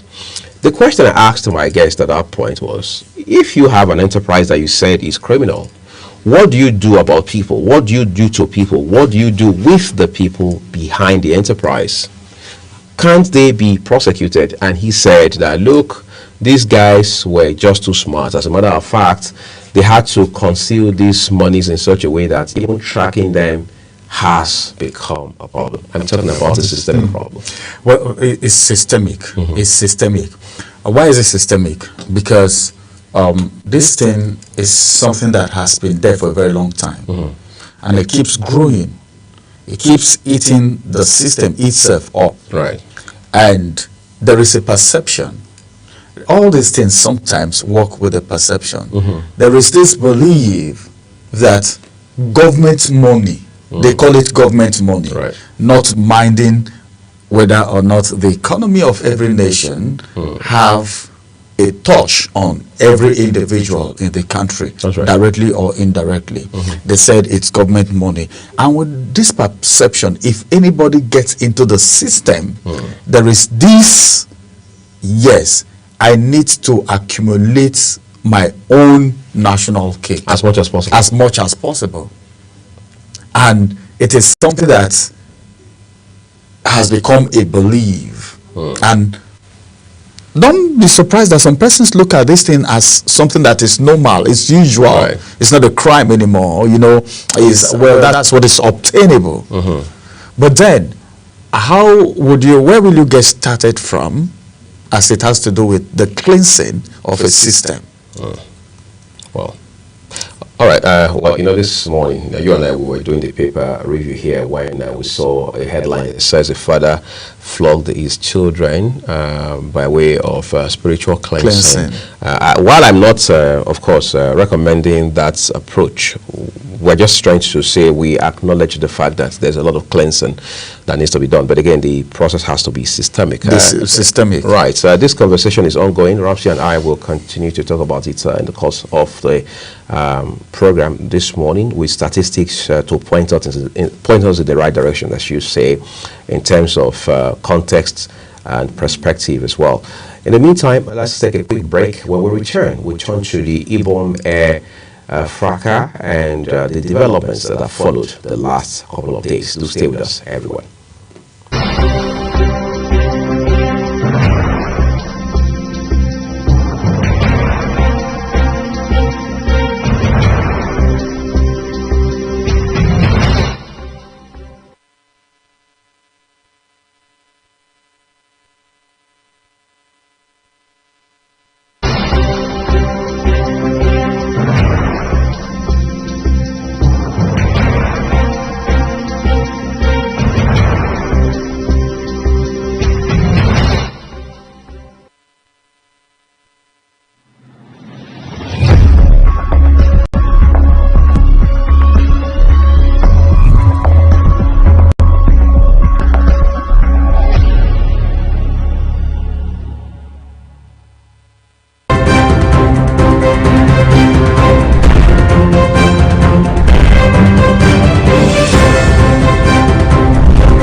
It's so good to have you right there. It is still Global Morning, and this is the discussion that we want to go into the first discussion, as a matter of fact. And we're looking at the Ibom Air fracas. And of course, most of these things, by the time they happen, it trickles down to the society, the receiving end. Most time, whether positive, whether negative, the consequences, the implications boil down to the society. And you know, by the time it gets down to the society, it's been digested in different ways. So today, we'll have a specialist in the studio here who is going to be talking to us. He's my guest. He's a civil society leader, and we're looking at it from the societal aspect of it, what the law says, what the regulations are saying. Why is it that the regulation is being faltered by some persons, and why is it not followed? Why are we having this? What happens to what is being thought, the perception about the aviation sector before now? Joining me on the conversation today is a civil society leader in the person of Dominic Ogaku. It's good to have you join us this morning. Thank you very much for having me. All right, let's look at it from the societal level. As a matter of fact, this incident, this fracas, whether you like it or not, it has filtered into the society, and it has implications. Even the regulations, everything that has happened so far. So how do you think situations like this is being perceived by the society as a societal leader? Thank you once again for having me. But let me say it very promptly that it is highly condemnable. Not just condemnable, it shows a degradation with regards to how we respect and treat ourselves as human beings. I don't want to believe there is nobody that will see what happened in whatever way, however you want to look at it, that will not condemn it. So it's totally abominable, it's unexpected of a sane society. It does not portray us as people who really understand what the laws are or what human treatment should look like. For me, I'm yet to recover from that trauma, what actually happened. If I try to put myself in her shoes, or put myself at whatever point you want to look at it, it is actually very condemnable. All right, let's look at this now, because whatever happens, even there is a saying that some persons believe that if you're eating, you don't even talk while eating. That is a regulation in some families, in some homes, and they call it table manner or whatever they want to call it. Now, the aviation industry also, as we know, should have regulations too. Now, looking at this scenario, what do you think will be the implication for aviation safety regulations as far as this fracas is concerned? I think basically there needs to be more awareness with regards to the aviation industry. You know, with the advent of skyrocketing prices in terms of in all areas, there's been there's been an influx into the aviation industry. All manner of people now use plane. People are more comfortable traveling by air than by land because of the insecurity and the rest of it. And so I feel that there needs to be a high level awareness question by the aviation industry. I can bet you that a lot of people who even try to use the plane do not even know the rules that are attached to it. You know, people just go buy tickets and go and all that. Even the aviation staff themselves, they may not be so well trained, so properly trained. Some of them, it is not out of passion that they are doing the job. They are doing it out of convenience, out of the fact that having searched for a job, there is no other option, and then you find yourself in that. It's supposed to be a place for very decent people, for people who are well mannered. You know, if you say you're an air hostess means you have to be extremely courteous in all ramifications. But what we are seeing now is that we are beginning to see so many quackery in the whole arrangement. Because what actually happened, however, even from the Kwam 1 to the ladies issue with the Boom Air and all that, the way it was handled, not just on the part of the passenger, but on the part of the management of the aviation sector, it goes a long way to show that there is no proper orientation for these people. There's something that there's a missing link. There's something that is actually out of place. And I think the current aviation minister needs to do more in terms of reorientation and retraining of aviation staff. There need to be more a robust training for them to be able to meet up with international best practices. All right, that's spoken well. Now, let's look at the implications. You know, before now, people hold the air transport as one of they look at it as a prestigious means of transportation. But now, with all of this happening, do you think this perception will be affected, and does it have any implications for the aviation sector? Well, I think we are getting to experience this for the very first time, if I can remember. Not first time like things like this have not been happening, but first time that is coming to the public sector, that is coming to the public. It's in the public glare. People can see, people can feel videos trending of abuse, you know, that are actually against aviation practice. And it is coming to the public. I feel it's actually going to change the perception. Now, when you are on plane and you are asked to obey safety rules, it will be easy for you because you now know the implications that can lead to high profile embarrassment. It can actually disrupt a flight schedule and the rest of it. So I think on the whole, yes, it's actually going to change the perception of people, so that you know that even though you are, no matter who you are, as you are trying to use the plane, you need to obey the rules. And then the aviation operators too will now know that, okay, their staff, they need proper training. They need to put extreme measures to ensure that they do not go the direction in which they went with all the episodes that we have seen. You know, very embarrassing for the country, not just for the sector, very, very embarrassing for the entire country. It makes us look like we are still in the dark age, as if we are baboons, as if we really don't know, because these issues should not have been escalated to this level. So for it to now get to the point where we are now currently experiencing, it does not really portray us as a civilized country that we are supposed to be.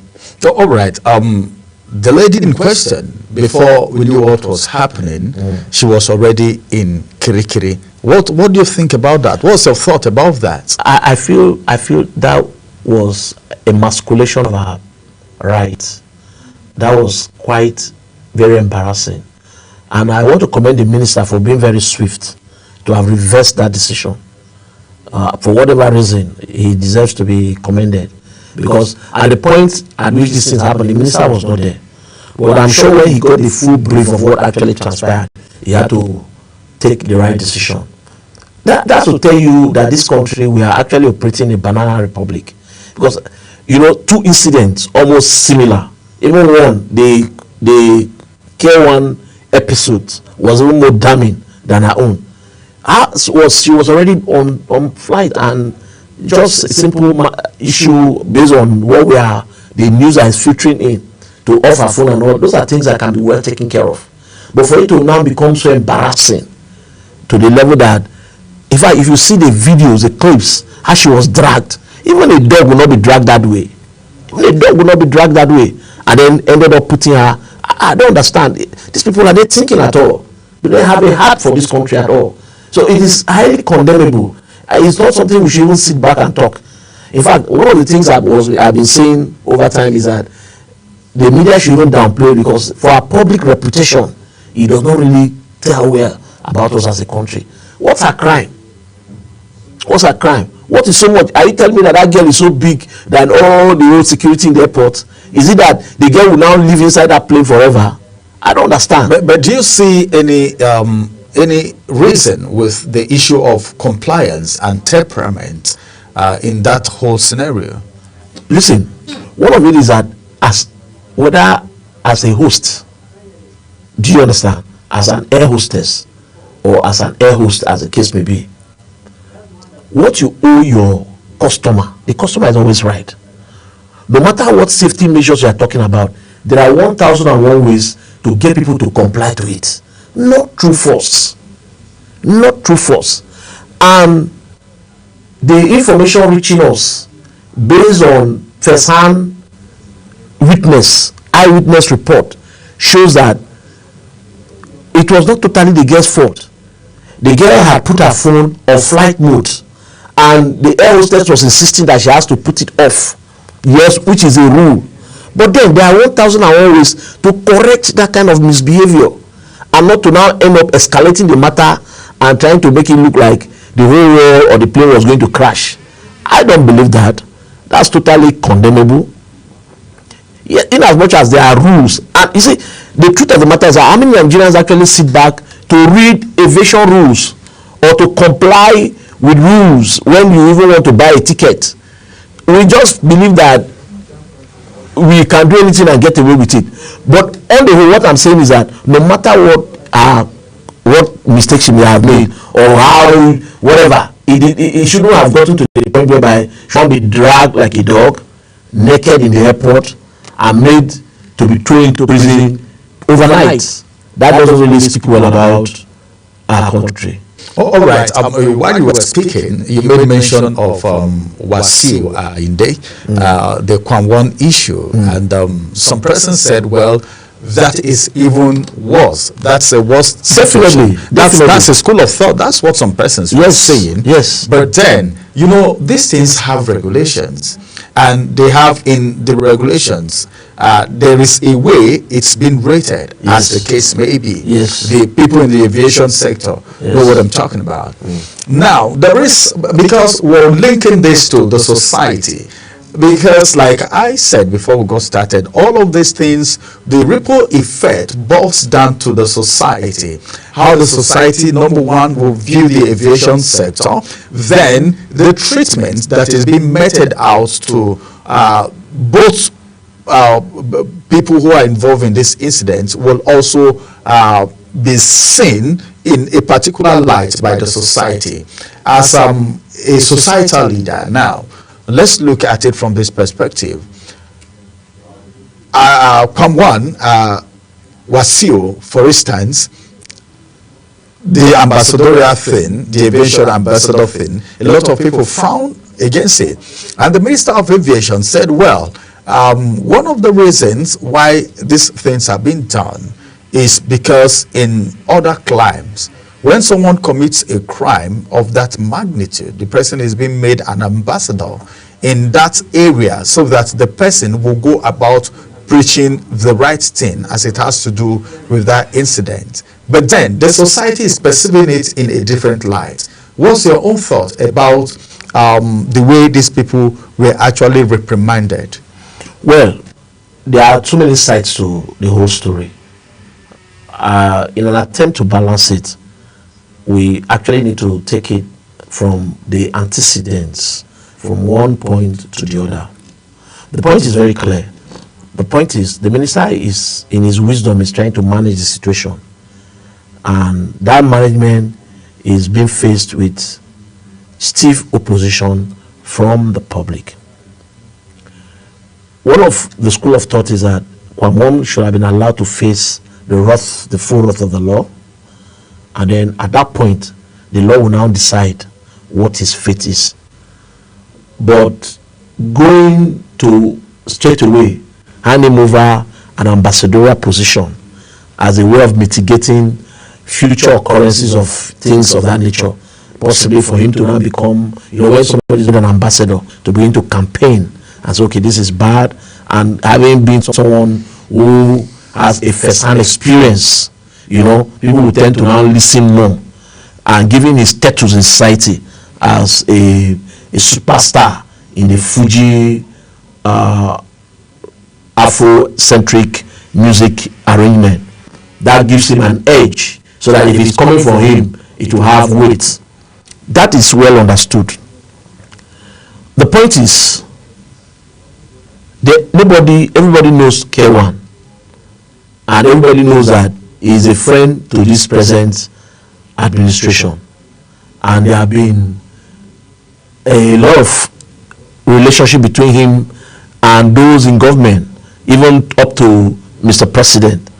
So that treatment would definitely be confronted with this kind of narrative, like it's a pat on the back or a pat on the wrist, as the case may be, just so that because he's one that is in tandem with the current administration. But having said that, he did something that is very remarkable, and that's the fact that he came out to publicly apologize of his demeanor. He would have as well said, well, damn it, whatever wants to happen and all that. But he came out to apologize. To me, that's a show of repentance. That is highly commendable. And so in as much as we try to want to condemn the minister's position on his action, we will also look at the fact that he's a human being. He made a mistake. He admitted it. He can as well say, and all that, and throw caution to the wind and do whatever he wanted to do and all that. But then he came out, not less than 4 hours when that thing happened, he came out and apologized to the entire country, to the aviation. So that already set the tone for what the minister did, to have said, okay, let's not go through the rigors of implying the full weight of the law on him. Let's rather transform this attitude into an ambassadorial status to allow him be one that can actually guide with regards to aviation safety. Because what he did was, if you want to follow the books, it's like hijacking a plane, and the penalty is very weighty. It's, I think, about 24 million naira fine, or a prison term of about how many years, or both. So I'm sure in the wisdom of the minister, the truth be told, yes, in civilized crime, that's what they do. It's like using someone who has a first-hand experience to fight a particular arrangement or something that that, okay, that person has cognate experience. He has an experience that is translatable into. Imagine that one now become, I don't know if there's anything that has to do with safety in the aviation sector. He has to invest his time, his resources, and his energies to ensuring that such a thing doesn't happen again. So that's commendable on one hand. And I expect, for purpose of balancing, such a treatment should also be offered to Ms. Comfort Emerson, because these things that happen concurrently. So there needs to be correlating implication for both actions, so that it will not look like it is lopsided or it is meant to favor just one side, and then based on the status in society. So I expect that the minister should also make one more step further by compensating the young woman who was embarrassed. That was a national embarrassment, not just it's an international embarrassment. Because whether you like it or not, what they did to her was highly dehumanizing, and I think wisdom demands that she should be duly compensated with something that for a long time will stand as a testimonial to that incident that happened in Ibom Air. But then, whatever we'll say now, we'll always link it to the society. As a matter of fact, these persons, what people, the belief of people is that this is a wrong thing that has been done, because the average Nigerian might not even know what the law is and what is obtainable, and that's the reason we're having this conversation, so that we can throw more light on this incident. Now, somebody has done something, and the society on their own part have frowned at it for certain reasons. Everybody have different perspective to this incident. Now, as it is, don't you think these people, with this, I'm looking at this as a compensation. Remember, a certain commissioner in Edo State, okay, in Delta State, I beg your pardon, is now saying, I'm offering Comfort a job that she will be taking home 500,000 naira every month. Though we don't have the details of that offer letter, we don't know what the job description is, we don't know.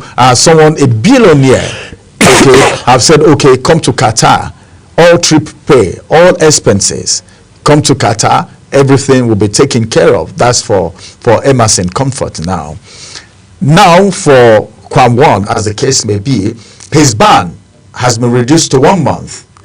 He's been given an ambassadorial position, okay, to fight aviation security and all of that. Now, coming down to the society, you know, there is this belief and perception that people like copying things, people like doing things, especially when the society see that, wow, something good came out of it at the end of the day, irrespective of whatever that has transpired. Don't you think these may result to other persons, all right, going to do the same thing, if not exact thing, but something similar to that, in the name of, if I do this, maybe I will be given an ambassadorial maybe position or be compensated by maybe good Nigerians or people outside the world, as the case may be, because we are in a digital age. The world is a global village right now. Whatever happens here, before you know, people in UK, in Canada are already aware of it around the globe. Don't you think this may have a way of affecting how people behave, behavioral pattern of the society? All right, for a start, let me actually tell the public to disregard some of those information that you see on social media. Those must be highly disregarded. You say a certain commissioner. Is that young man, the success of here, is he a commissioner? He's not a commissioner. He's just one of the, he works in Delta, he works with his Delta state government. And I feel they are just being sensational. They are just taking advantage of the situation. For me, that's comedy taken too far. Do you understand? I feel that anybody who wants to do anything for Miss Comfort does not necessarily need to come to the social media to announce it in the first instance. Are you getting me? I feel what that statement is only a mark of trying to further humiliate the essence of what happened to her. Are you getting me? Possibly because they saw her cleavages outside, and so men in their natural proclivity are trying to now take advantage of it, you know, in all forms and ramifications. So I want the general public to first disregard whatever information that is on social media saying, come, we are offering 500 and all those. Those are, for me, they are balderdash. They do not really add up. Are you getting me? There are 1,001 ways. In fact, I had this discussion with my wife this morning. We're talking about it. I said, if these guys are really serious, there are 1,001 ways they can meet Miss Comfort rather than play to the gallery. Are you getting me? Possibly because of what they saw. You know, everybody is now beginning to, you know, men and the way they reason and all that. So for me, I do not take those conversations very serious. Some men, the way some men reason. Some men, yes. Yes. Am I trying to exonerate some? No, yes, because it's some men, actually, some men. Most men, let me even say most men. You know, so I do not really want to see it from that point. Are you getting me? I feel that if you want to really be of help to her, there are 1,001 ways. In fact, even the billionaire can say, okay, somebody gets me this lady's number, I want to reach out to her, and not to come and make a public announcement on social media. It doesn't really add up. It's further humiliation. It's like you are now trying to, and so there are a lot of narratives, very skewed narrative out there. Some are beginning to even paint the girl as if she's a sex hawker. You know, you understand what I mean? So those are very skewed narrative about her personality. So I would not want to join issues with those kind of discussion. I would rather advise the general public to disregard it, because that's one of the things you are saying. Because some people can now write on that and say, so let me also go and commit so that I can begin to get those kind of offers across board. You know, so we need to, as a matter of fact, disregard it. Ask the public to disregard such narration. It doesn't really add up. And so, But back to what you said, which is the fact that people naturally try to want to do something, because you are right. People will say, so what she did ended up making, Kwangwon did this, ended up becoming an ambassador, ended up coming to the public, especially in these times where people are looking for a way to become trendy. You know, where you want to, people, you see skit makers who are trying to do all manner of things just to become, just to trend, so that their account can, you know, which is a new normal now that we have. So I think that is the more reason why there have to be massive awareness. Government must move in and create some form of awareness.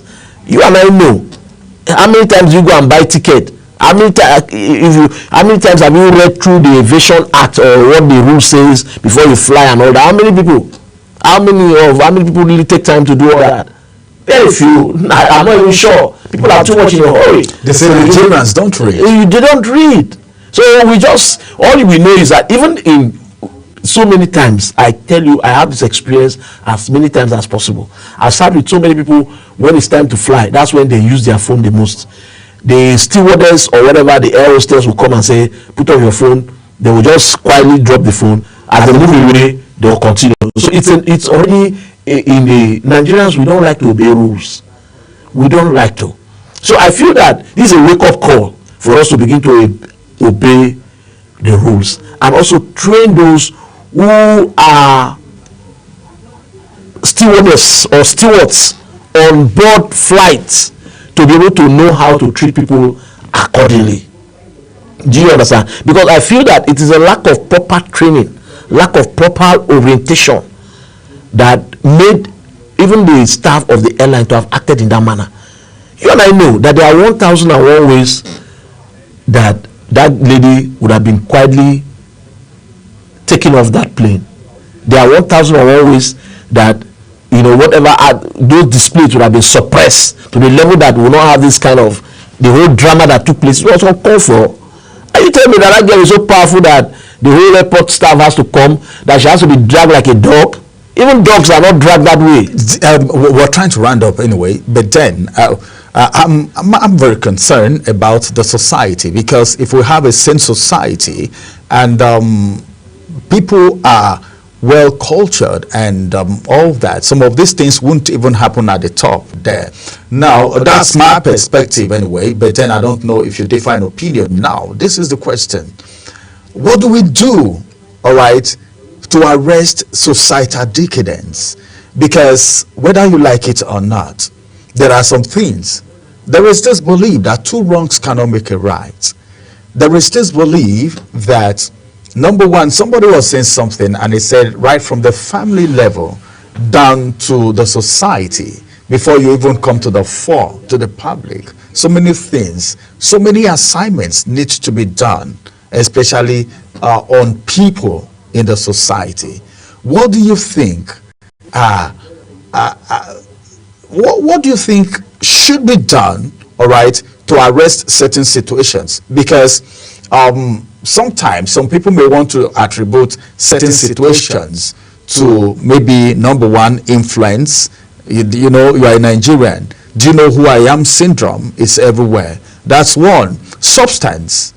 There are people at the societal level, because of the level of the societal decadence, go on substances, all right, and so many other things happening which have culminated into some incidences that are uncalled for, away from the Ibom Air, or maybe can be attributed in a way if research is being done, as the case may be. So how can this situation be arrested at the societal level?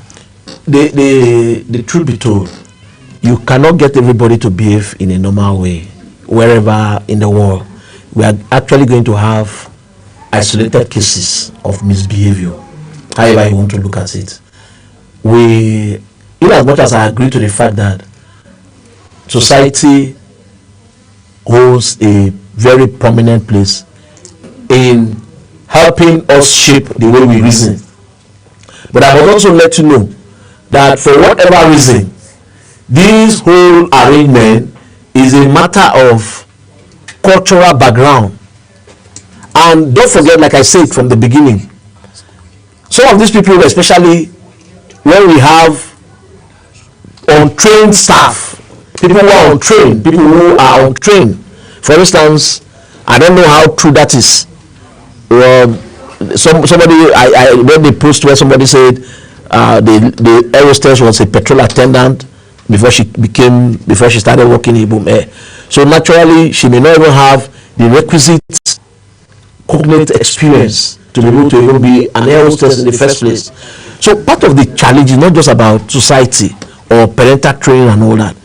We also need square pegs in square holes. We need people who have the cognate experience, the training, who have a passion. Let me even put it that way. Who people who know that no matter how they are pushed to the wall, they will be able to still maintain their decorum. They will still be calm in all situations. But not when you have people who already have temperament issues. For instance, there's something that my wife was trying to tell me this morning. It was while they were dragging the girl out of that plane that the air hostess, this very girl, in an attempt to disgrace the girl, now tore off her clothes. Nobody does that. That's to tell you that she's untrained. That's to tell you that she's untrained. So in her head, she's trying to get back to the girl based on the embarrassment that the girl offered her. You understand what I mean? Because if you are trained as an air hostess, no matter what happened, you dare not lay your hands on your client. So you see, in as much as yes, we are talking about parental training and the rest of it, how about having the right skills? There are people who are looking for the job to become an air hostess. There are people who, you give them that job, they will, no matter what happens, they will still have the calmness.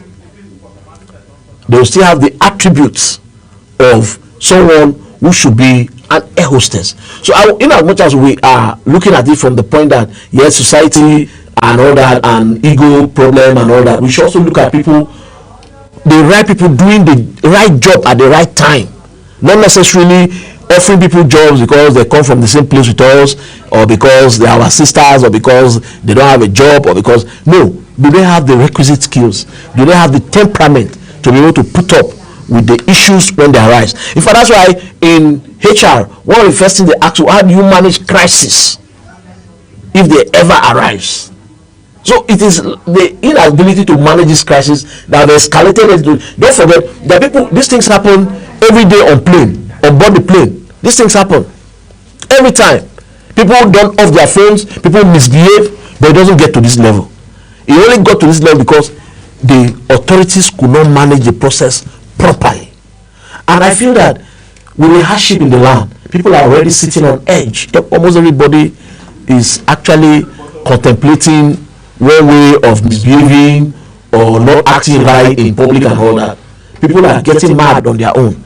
And so it's a combination of so many factors that has actually thrown us to where we see ourselves today. All right. Something happened. That was, I think, a day after the incident unfolded. There were other videos. You know, the video Nigerians saw was where the lady was standing on the door, okay, not allowing her to come down. But some things have transpired before that period. And some videos came out later on where the lady's wig was already removed inside, and when she was making a video to say, well, allow me pass, every other person have even left the airport and all of that. Now, let's look at that. The legal, what do you think is the legal implication? Because most of these things have legal implications. Now, do you think what happened from the legal aspect of it, all right, do you think the legal system, because NBA, all right, and a lot of other persons said different things, but from your own perspective, what do you think about the legal implication of this? Because if we're talking about the other side where they were being compensated and all of that, as a civil society leader, there are sometimes that people embark on protests to express grievances. There are times that civil society leaders even go to the court, they work with lawyers and all of that. Do you see a legal perspective of this? What would have been done originally, the way it should be done, if it is legal, the legal way, the proper way that this thing was supposed to happen? Well, I'm not a lawyer, so I am only an activist, and I would want to stay within my purview as an activist. I feel that the girl is entitled to a lawyer who can advise her, who can give her counsel on how to progress with the matter.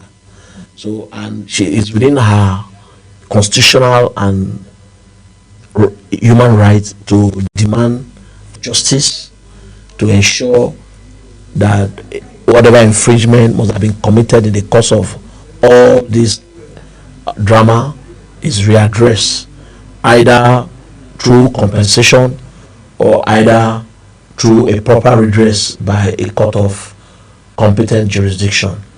And so at that level, she's supposed to test the matter in court.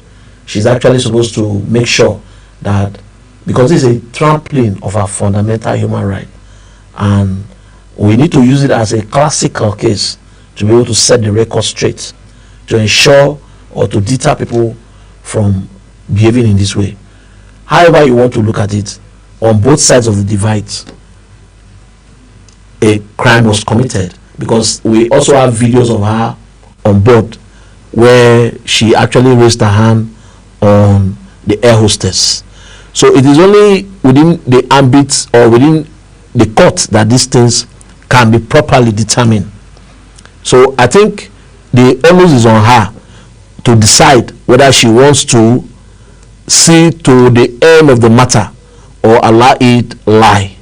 However, that is at her personal discretion. But I think everything that the case is already diced down, but as a matter of fact. Now, what do you think, as a civil society leader, what do you think can be done to avert this situation for the occurrence on the part of both the aviation sector and the society? Because when I talk about the society, I'm referring to the people. Now, what do you think should be done so that we don't have this kind of things happening all the time? What do you think should be put in place? Is it from the check, from the airport?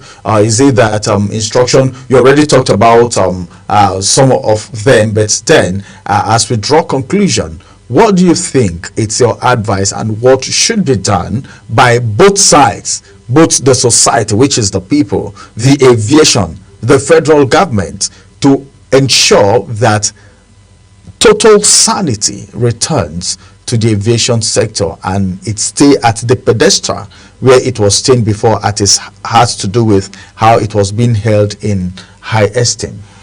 Well, I think for me, there is no end to the level of awareness that should be created. This calls for massive reorientation of how people behave themselves in public. Just yesterday, I was seeing in the news where the National Orientation Agency says they want to be able to communicate government's intentions down to the 700s of the 4 local government. And I feel that part of what should be captured was how you can conduct yourself in public. The way they used to say during the Buhari era, war against indiscipline, war against indiscipline, because all what we are saying boils down to indiscipline. Because if the girl had obeyed ab initio to the rules and say, okay, well, I am boarding a plane, and so the rule says make sure that your phone is off, and she puts it off, will not get to this drama, right? It would have been a done deal. And if Kwamon had respected himself and said, okay, you know what, the rule says don't come with liquid close to the airplane, and he does that, you can be rest assured that nothing of such will happen, right? So I think people should naturally begin to obey rules in public places, no matter who you are. You should obey rules in public places. If you are coming to the public, you should know that that's not your personal parlor. You should obey those rules to avoid the kind of embarrassment. For instance, the girl now, look at the embarrassment. Her nude is in public for just what You should have quietly said, oh, you know what, okay, you said I should off my phone, so my phone is off, and that's it. Are you getting me? Having said that, on the part of those who are on the other divide, like the aviation administrators and the rest of it, I think they need to understand that human beings are human beings.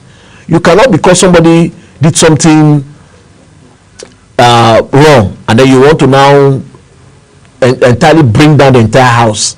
What they did was like bringing down the entire house. What stops them from allowing that girl disembark from the airplane, and then when she comes to the lounge, to the departure, to the arrival lounge or whatever, she's arrested there, and then the full course of the law is taken on her. Why hold her hostage inside the flight? Are you telling me that the girl is bigger than the entire airport and the entire airport staff? To me, that was taken too far. That was very unprofessional. That is highly condemnable, and the government should move in and sanction them accordingly. They should receive due sanction accordingly. They should not be allowed to go to slip away with that. That's too embarrassing. You cannot now say, okay, because the girl committed an offense and you are now, they ended up even breaking more of the rules, because holding the girl hostage and all that could amount to, dragging the girl alone, that amount to trampling on fundamental human right. Even bringing her nude to public, that is highly commendable. Whoever is not somebody from the public who videoed her and sent, it was somebody who is working within the industry that videoed her and put her. So the right sanctions, the right punitive measures should be meted to those who deserve to take it. Government should go ahead and fish out those people who committed those crimes and make sure that they are properly dealt with. All right, thank you so much for that. Of course, this discussion will have to come to an end now.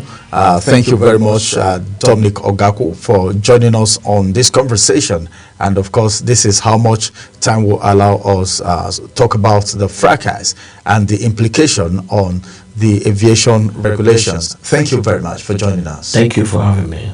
All right, this is going to be the size of this conversation. We'll go on a quick break. After this break, Global Morning will return.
You see, Ramsey, these airport fracas, I like to refer to it right now. It's what some people would call a learning curve for regulators in the aviation sector, for those on board, I mean the officials, air hostesses, the entire hosting crew, passengers themselves, and those of us who are here now talking about the issues, because we also travel by air. So the thing is, we must be clear about the lessons we have learned from this. I mean, there's no perfect system anywhere in the world.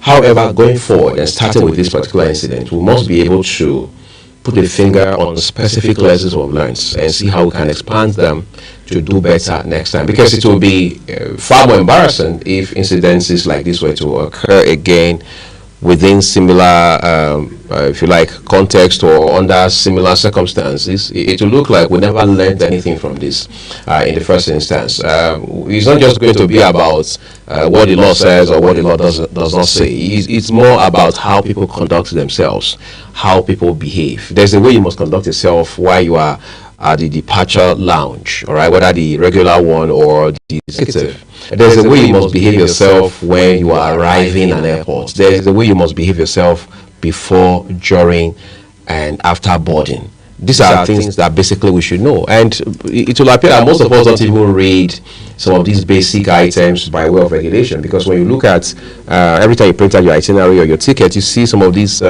instructions there. In any case, you have the hosting crew giving those directives, those instructions from time to time, whether they are local flights or international flights. But the question is, how many of us even understand what he's saying? How many of us are able to, have the discipline, all right, to comply with those rules and regulations? Because everything about it's just pretty much like the oil and gas industry.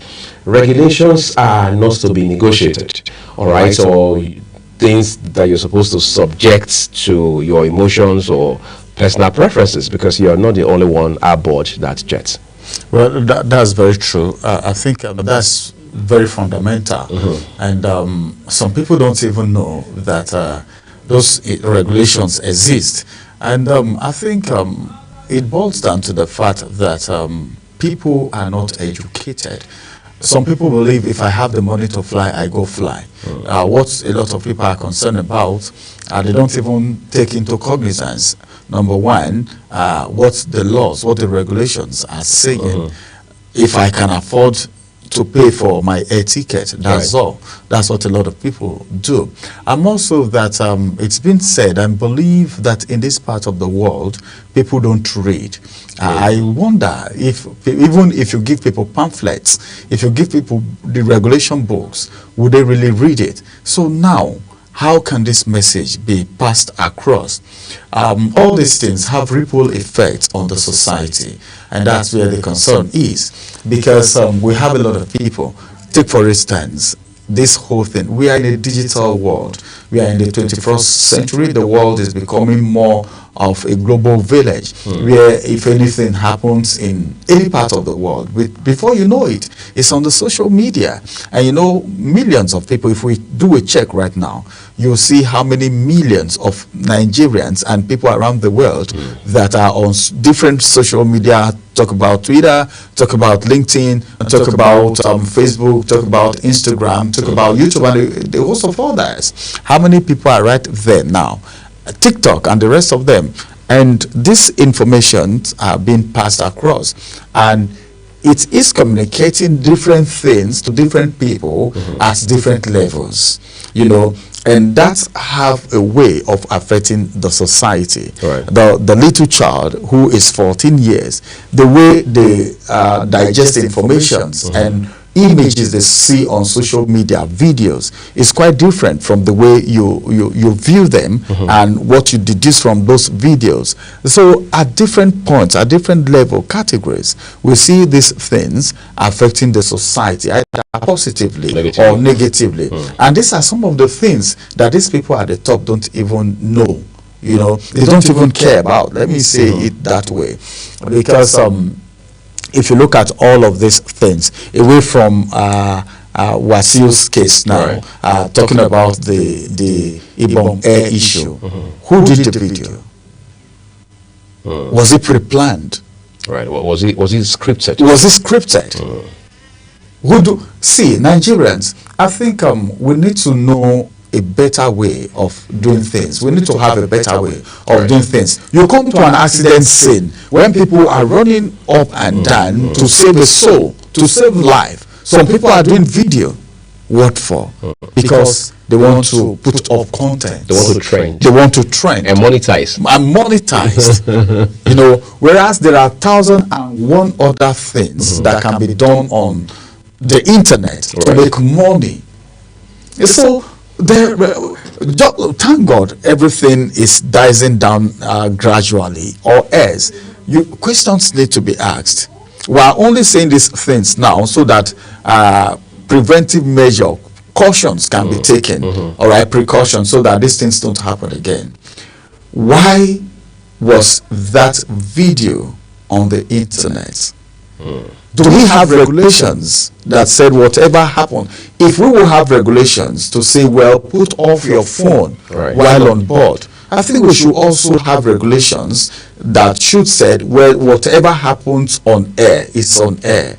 As you're landing, it's a different ball game. Whatever happens at the airport should be within the aviation sector and don't filter into the society. But when an incident such as this, incident of this magnitude is going on, and someone among the officials is doing a video coverage, I don't know, maybe for evidence or for whatever reason, but why and how did it leak to the public?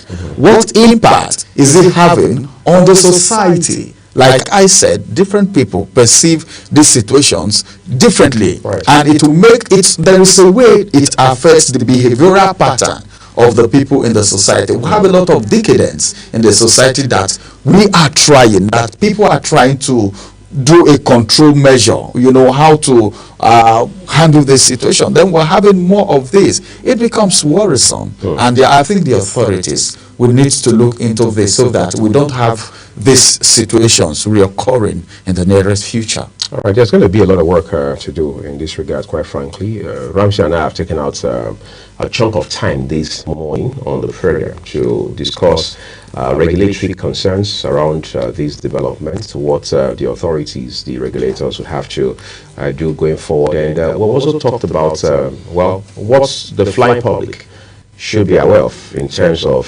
safety regulations. But then nobody's having as much conversation about the, well, if you like, damage control that the Ibom Air itself would have to do going forward, because brand has been, for want of better words, negatively impacted here to whatever extent it may be. So you are going to have to rework that brand or rebrand it, if you like, in whatever sense that is, because every time you talk about this incident, it is almost impossible to not mention Ibom Air. But of course, we know that this is something, like Ramsey said, is beginning to douse. I mean, the tension and the heat and the pressure around it. But we hope this never happens again, and we also hope that the lessons learned from these are applied to future regulatory methods and efforts.